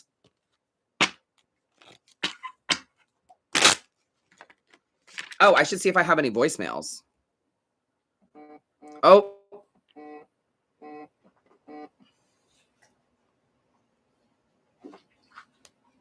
Hello. Hi, Madam. How are you? I'm well, Cindy Bash. How are you? Oh, Jesus Christ. I was going to be anonymous, man. I'm so sorry, but I have your number saved in my phone. Okay, then I'm not anonymous tonight. No, you're not. Hi, honey. I'm not good tonight, and I need advice. Okay, about what? What are we talking about? And this is coming from everybody's cyber mama who always gives advice to everybody else. Yes, you sure do. So you are the patron saint of collective readings. If I'm asking for advice, the shit has hit the fan. Yes, ma'am. What's going on, love? How can I help? So I have an elderly family member that I'm trying to get into the best situation possible. Ah. I have some key family members who disagree with what we need to do. Okay. Mainly because they're looking at what's going to be easiest for them and not what's best for the family member. Well, in the midst of this, the elderly family member contacted my son today and passed along some information that put me in a very bad light. And uncharacteristically, he reached out to me and just blasted me. I mean, the conversation was a terrible conversation. Where he ended up saying, "I don't think we need to talk anymore," and he actually blocked me. Wow. Which I'm not gonna lie, it fucking broke me. Absolutely. Just seeing that I was blocked. He did eventually unblock me. I gave him the receipts of what I've said, what I've done, and he realized that he was wrong. But now I'm just trying to navigate two things. How do I build back up that relationship, because it was tough day. Yeah. And and how do I get past that kind of betrayal?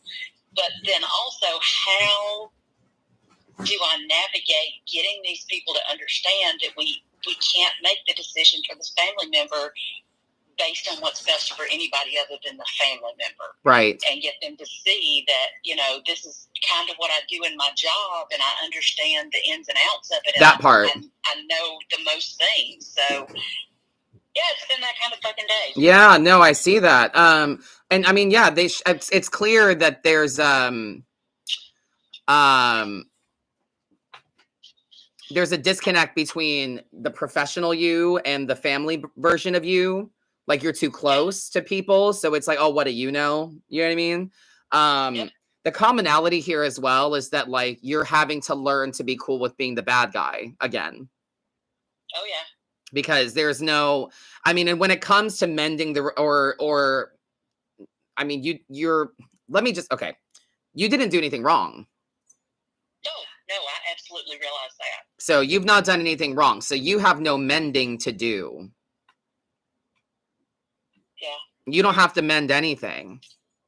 You just have to,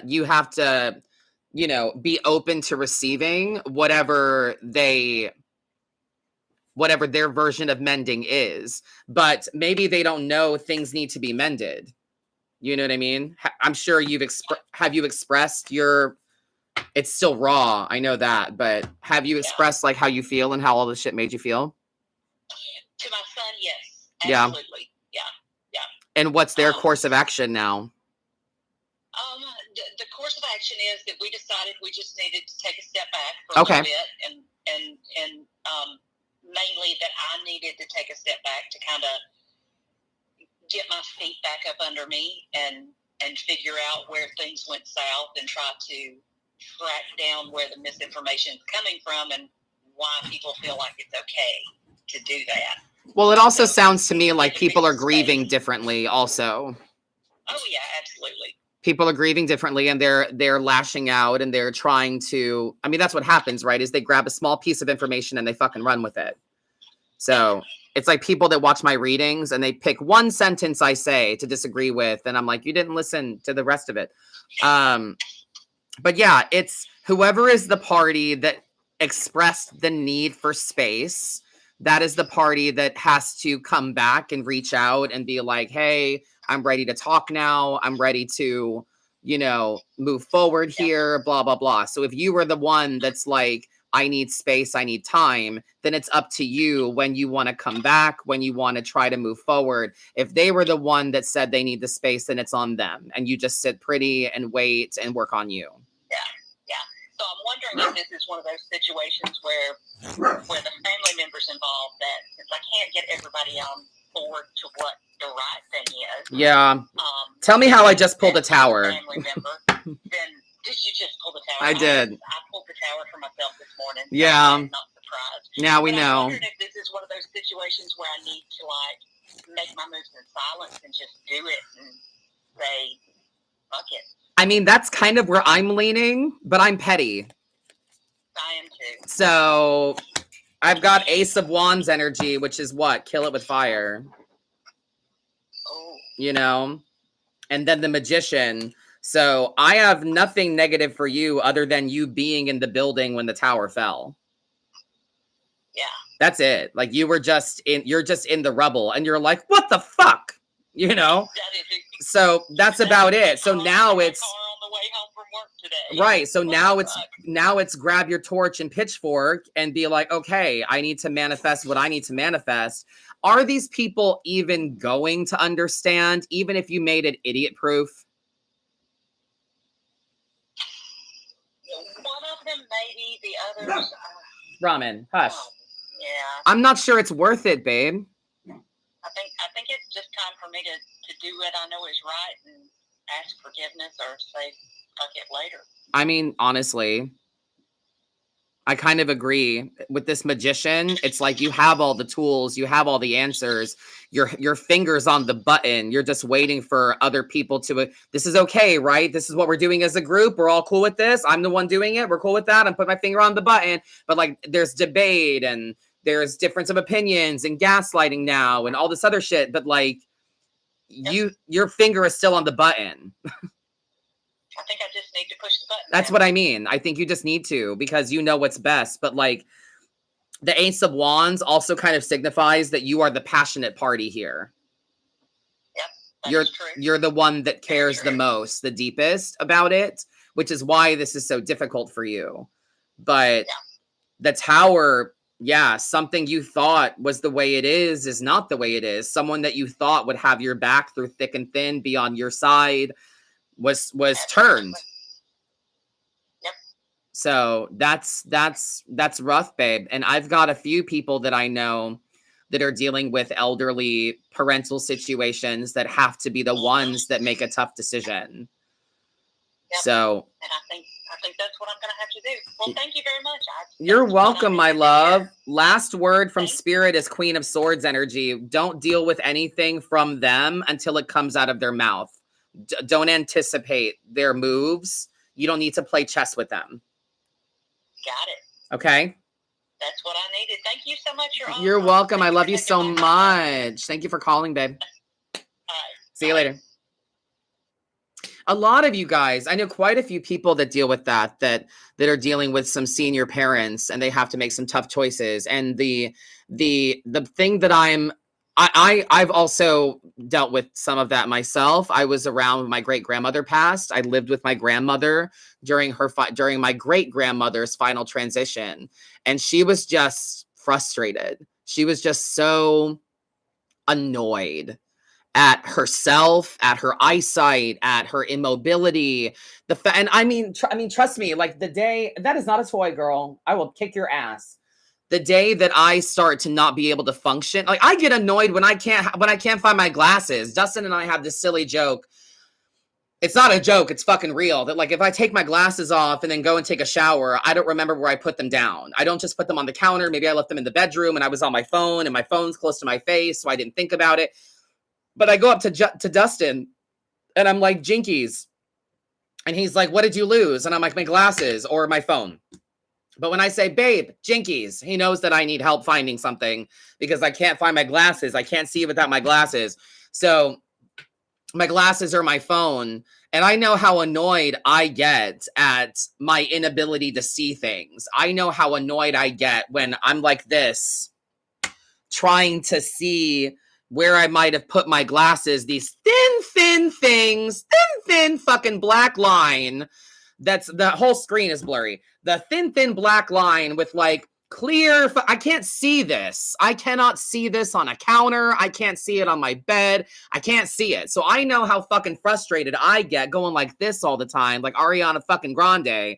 So I can only imagine the kind of annoyance that elderly people or senior people feel at the loss of motor function, at their inability to see, hear. I can only imagine the frustration they're going through. And of course, they take it out on the people that are right in front of them, you know? So I applaud those of you that are handling that. And I hope we try to appeal to the people that we love as humans, as people, you know, because that's all I tried to do. I asked my great grandmother if she ever regretted dropping that big blue diamond into the ocean at the end of Titanic, and she went every day. You know what I'm saying? The bitch was funny. Like, she had a good sense of humor. Jamali, you did not just rip that off of that. What did I just say? This dog. Hang on. So yeah, I hope that we see people as humans. I'm gonna kick your butt. Always chewing something that's not yours. I hope that we can try to understand that, you know? But yeah. Oh!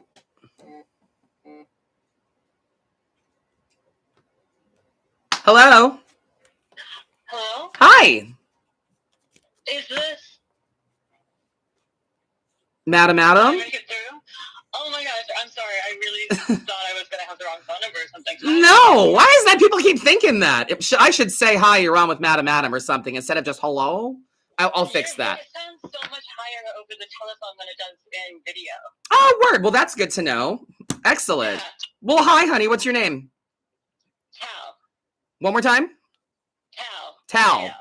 Fabulous. How's your night? Going okay. My partner works swing shifts, so we feel lonely like always. Yeah. You know. I mean, I love it. No joke. I love it when Dustin's at work. I get my me time. My husband's very clingy, so when he's not home. I'm a clingy one. Oh, are you? Okay. Well, I hate it for you. Yeah, I'm trying to get better. So I actually have a rather have you ever, do you know what DID is? Yes. What, break that down. Dissociative identity disorder? There you go. Yep. Have you ever interacted with DID and spirituality, or have you thought about how they interact? I have talked to some people that have sought counsel with me on it. And we found, okay, so I'm just going to tell you the story. So I had a client who expressed that they had some DID going on, and we found a way for them to associate their identity with the court cards and the minor arcana. Okay. Yeah, the page of it all being the youthful you, the younger you, the knight being the you that has goals, that goes for things, that kind of travels, and the you that moves from one place to another. The queen being the passive you, the internal you, the mother you, and the king being the active, forward, confident, active version of you, opposed to the passive queen. So we were able to kind of find personality traits for them in the suits of the minor arcana.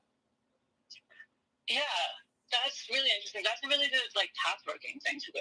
Yeah. What is your view of I'm not how differentiated do you think I've been struggling a lot with understanding what having DID means for like being a like would like the universe see me? Am I one thing, like, or would I be seen by others as separate, as individuals? I know what you mean. Well, first and foremost, none of us are one thing. Right. Yes. So I feel as though for you, it's a plethora. You know, you are kind of this tree of branches, if you will. And everyone is, but maybe your branches just have more branches off those branches. Does that make sense? Yeah. It's like a visual for you. So you are an abundance of energy, and it's just all of that energy has different identities or personalities or aspects or traits that attach to you. So someone asked me once during a panel at a convention how tarot might hinder or help their mental health journey. They're going through a lot of stuff right now. They've got some dissociative things as well, and they don't want it to hinder their their spiritual practice and get the readings wrong. And I'm like, no, the tarot will help your journey. Tarot will help you make sense of your journey. It has helped me so much because it's something physical, so I know that I'm not. It's totally unpartisan. It's totally unbiased. It's just a piece of paper. It's a card. It's not, you know what I'm saying? So it's truly neutral. Yeah, and it's the tangible factor that allows you to help separate the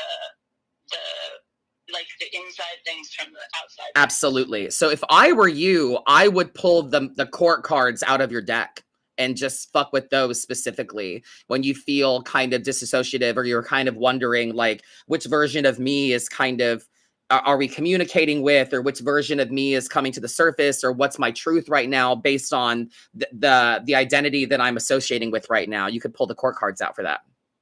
Yeah. Do you have any recommendations for like how to pursue a spiritual path when we have so many varying like directions that we would go, varying interests, varying like wants when there's only so much time? Well, I mean, it's kind of like downloading Duolingo. It's how much energy and time you want to give to it. Your spiritual practice is just like learning a new language. You know, it's like picking up a new hobby. It's like learning to, I don't know, learning pottery or some shit, you know, like you have to get the tools that you need and then take time to try to learn that thing and give it. So you just got to make it a priority to you. And the best way I can think about it is to make routines out of it. Right. Yeah. Consistent routines. That's kind of the direction I've been trying to go.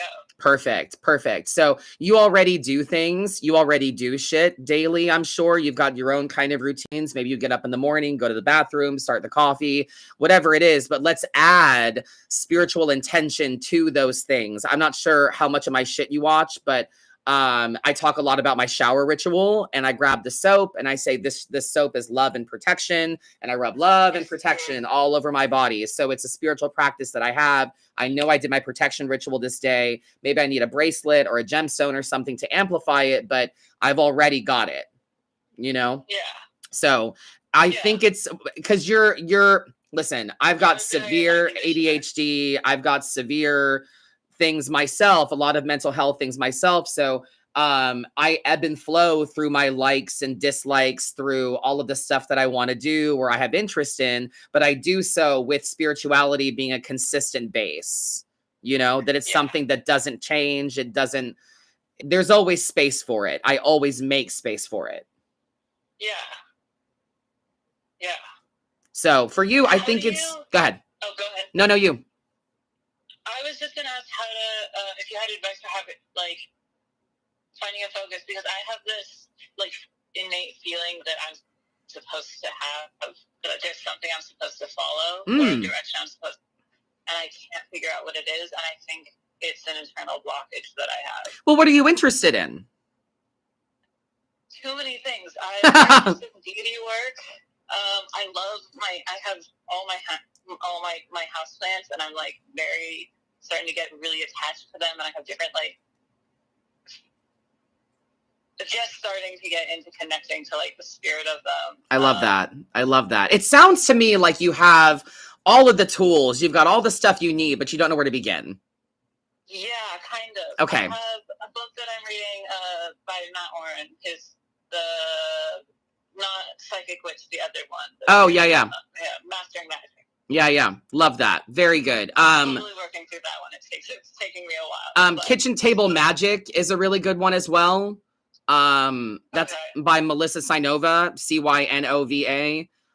Anything by Melissa Cynova is top notch. She speaks my language, you know, where she's a little crass and very direct. So she doesn't beat around the bush, which makes it really easy to understand if your brain is spicy. I think, honestly, honey, I think to start for you, a good focus to begin with is just a form of reflection and understanding. The point of spirituality across the board is awareness and accountability. Be a good person, don't go to hell, right? That's the basis of religion and spirituality across the board. Who am I? Don't go to hell. That's the gist of it, right? So anything, spiritual practice is anything that gives you awareness and accountability. You can do all the fucking things you want to do, but we don't know. We need a system of recalling and understanding what we're doing so we know what works, what doesn't work, what did I stick with, what didn't I stick with. So do you journal at all? I've tried. There's a block there somewhere. Maybe you just can't. There's a couple periods of journaling. Yeah, maybe you just can't, or you have maybe like a worry of people reading it, or we can't sit. I can't fucking journal at all. I can't sit still long enough to do it. I feel uncomfortable sitting still, and I also find it hard to take myself seriously. And everything that I've ever written has been read by people that I didn't want to read it, so I don't document. But I think for people like us that are kind of all over the place, a video diary is really helpful, or voice memo. My point is that it's really powerful and humbling to hear the words that you use and how you speak so that you can catch yourself in your bullshit. Yeah. And that can be like... to journal with voice memo before, and I've been resisting it because it scares me. Well, yeah, because we don't want to hear our own voice and all that, right? So totally understandable. But as a way for you to lean into spiritual practice, this can be something that you do at the end of every day, or something that you do first thing in the morning after you get out of the shower or whatever. You can have a system of recall. How was yesterday? What are my intentions for today? Stuff like that. We're not just speaking nonsense. Like, talk about certain shit. Yeah. So ask yourself, like in the morning, talk to yourself and say your affirmations, like, good morning, me. I love myself. I'm capable enough, a bad bitch, fucking powerful. I'm a good person. I deserve good things. Today's intentions are my simple plan is get up, take care of yourself, and do what you can. I will do what I can today, and I will make sure that I love on myself. And then later on at the end of your day, listen back to that and go, yeah, sorry, me. I didn't do any of that shit. I'll try again tomorrow. And you'll be better tomorrow because you documented it. Yeah. So starting with something like that shows initiative, and that you have the capability to pause and to make something a priority to you. And then you'll slowly be able to figure out what works for you and what doesn't work for you. Mm-hmm. But we need something that allows you to kind of slow down and take stock. So if that's you making a list, if it's journaling, video diary, voice memo, listing. I'm a list maker. I list everything. I love that. Me too. So yeah, I would get up in the morning, a fresh piece of paper, and list your intentions for the day. Not your tasks. No, your intentions for the day. That's where I'm big. Yeah, intentions, not tasks. Not tasks. And what's fun is that, like, it doesn't matter what order your intentions get accomplished on, or how they happen. It doesn't matter. So an intention can be for you to just do enough today, that you did enough, right? And then at the end of your day, you can look back at that list and go, yeah, I did enough, and cross it out. Yeah. Also, I think writing physically on paper is important. Me too. For me. Me too. I think so for me too. I have 4 different calendars. I have a small day planner that goes in my purse. I have a big planner that lives on my desk, my phone calendar, and the whiteboard on the fridge. If something is not in all 4 places, I'm not going to remember. Oh, same. I'm crazy. Yeah. I'm fucking crazy. So sticking to that list, right? I have a to-do list on my phone for like tasks that need to get done, a content list of like the options of content that I can make for the day, and then my intentions for the day as well as a separate thing. So get spiritual, take a deep breath, cleanse your mind. After you cleanse and because when I'm taking a shower, babe, I'm washing yesterday off me.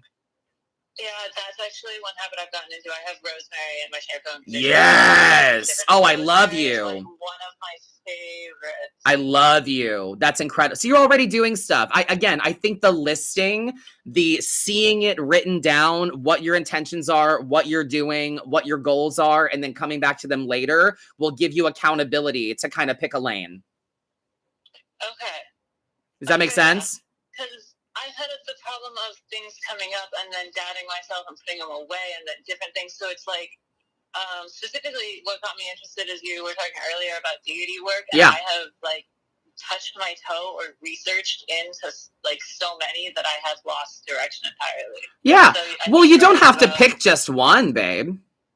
I'm not trying to pick just one. I'm trying to not research 16. Well, that's called the rabbit hole, as I say. You know, that's called the rabbit hole. You just have an interest in various different things. And listen, stop trying to limit yourself. Again, all you need is a system of reflection. For me, it's also exercise. Whenever I go lap swimming, I'm able to think of everything and nothing kind of all at once, you know, and make sense of my shit. So maybe you need some kind of movement.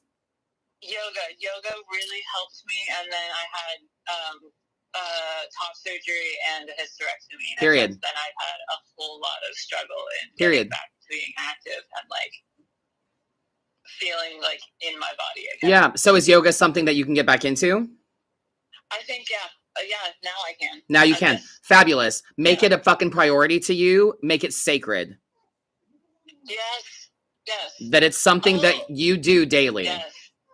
Dedicate yoga, I guess, to myself. Yes. I was going to think of something, but yes, dedicate No, it's right. It's dedicating that time to yourself. Put that on the list. Yeah. And then maybe after yoga, you can put your intentions for that day. Yeah. Yeah. I'm telling you, maybe you are just someone that needs to taste everything. Maybe you're someone that doesn't want to commit to one meal every day, all day, every day. You want variety. You want to taste everything. You want to know everything. And that is not something to put a lid on. Thank you. You're welcome. I feel the same way, so I'm kind of validating myself at the same time. But I also know like when I'm getting overwhelmed, I know when I've opened up too many boxes and I'm staring at all the boxes that are open and I'm like, I'm just going to leave the room because I can't look at this. I feel weird that I did too much or too much at once or whatever, but you can come back to yourself and forgive yourself. You're just curious. You just want to know. You just want to open all the boxes to see what's in them. You don't have to put your whole foot in everything. You're allowed to put your toe in different shit. Yes. Thank you. You're welcome. As long as you come back to you, as long as the constant is the yoga, as long as the constant is whatever allows you reflection and come back to yourself. Yes. So that's your daily is your I did 10-minute yoga with Cassandra, whatever, on YouTube. Cassandra's dope. I did her 10-minute morning shit for like I just did, honestly, sun salutations. That's all you need. Yes. That's all you need. I love the sun salutation. That's enough, babe. Gets the heart rate going, wakes you the fuck up. That's enough. So let me pull some cards for you. I would love that. I've yes. actually never had a professional tarot reader. Word! Love that. Oh, word. Look at death. We love death for you. That's fantastic. Death is lovely. I'm almost worried that I get obsessed with tarot. Well, that's not a bad thing. That's not a bad thing. You said it. Being obsessed with tarot is not a bad thing. Oh, that's okay. It's not a bad thing. Thank you. No, it's not. I'm obsessed with tarot. It's my whole life. But no, Yeah. death is the first card I have for you, which basically means that you're not the same person anymore. Something changed, something fell off, you died, a version of you died. Yeah, I mean, I almost got into a relationship with somebody, and then they fucked everything up, and then I had to move into a different state. So yeah, but I mean, you're transitioning constantly. You're constantly changing, you know. So, but you're not the same person. Period. So we kind of need to embrace the new you. Let the old you fall off. You know. Why? Yeah, Wheel of Fortune. You have new abundance to get. You're abundant, and you have new fortune to grab and to go for. You have new opportunities now that you can yield because of this change. Yeah. Love that for you. How do we handle all of this? 3 of Cups energy. Do you have a small circle? Do you have like people close to you? Yeah, so I have my husband. He's actually, this is really funny because of what you were saying earlier. He's my only partner I've ever had. Nice.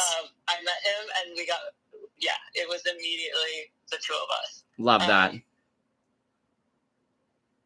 So he was my only support person for years, and we just recently moving back up to Washington. We're living with his family, and his family is good, supportive people. Excellent. So the small circle is where it's at.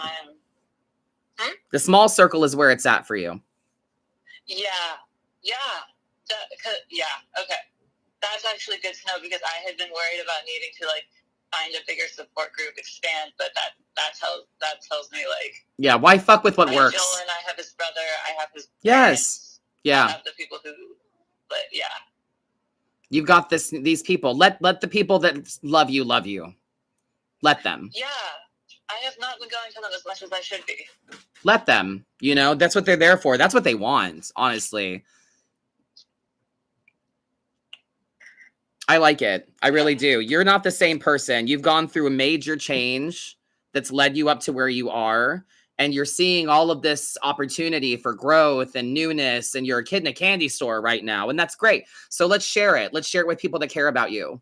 Let's share it with the small circle and rely on these people, because that's really where it's at for you. 3s come from the Empress, and the 3 of Cups is about, like I said, small circle and family, but it's a sign of growth, and you're kind of like a garden, and let other people water you as well. Yes. Yeah? Yes. Cool. You're so welcome. Thank you so much for calling and for the chit chat. I hope that I've given you some stuff to think about. You have. You've also reinforced a lot of what I've already known and been not listening to. Good. Well, I'm glad, but I need you to keep a routine for me, Tal. You got to keep a routine and make yoga that priority, please. Yes. All right. Thank you so much. You're so welcome. I'll talk to you later, okay? Yeah. See you later, babe. Try to contact you again. Yes, please. Call next week. I will. Awesome. I'll talk to you then, okay? I'll see you later. Bye. Bye. What a fabulous live. I love these calls. Thank you guys so much for calling in and for supporting me and wanting my input. Thank you for participating in the chat. It really means a lot to me. We're going to cap it here tonight. So thank you guys so much. Yeah. Madamadam.com for the live schedule and when you can join me again. Paid readings start tomorrow, Thursday night. Tonight, Dustin and I are going to Halloween Horror Nights, and I'm going to be live on Instagram so that I can show you guys the scare zones and show you around HHN a little bit. We're not able to go inside any of the houses. You're not allowed to film in any of them, but I am going to show you guys some scare zones and stuff and share the event with you a little bit. So feel free to join me on Instagram later this evening or watch the replay. Entirely up to you. But thank you so much for watching. It's been a pleasure. Thank you for writing in, calling in, engaging in the chat. I really appreciate you guys. Shout out to the Mod Squad for all of your love and support. Cameos are still just $22. Private sessions are bookable on the website. Events and everything are there as well. Make sure you check out madamadam.com. Thank you guys so much. Have a great evening. Truth and abundance with all of you.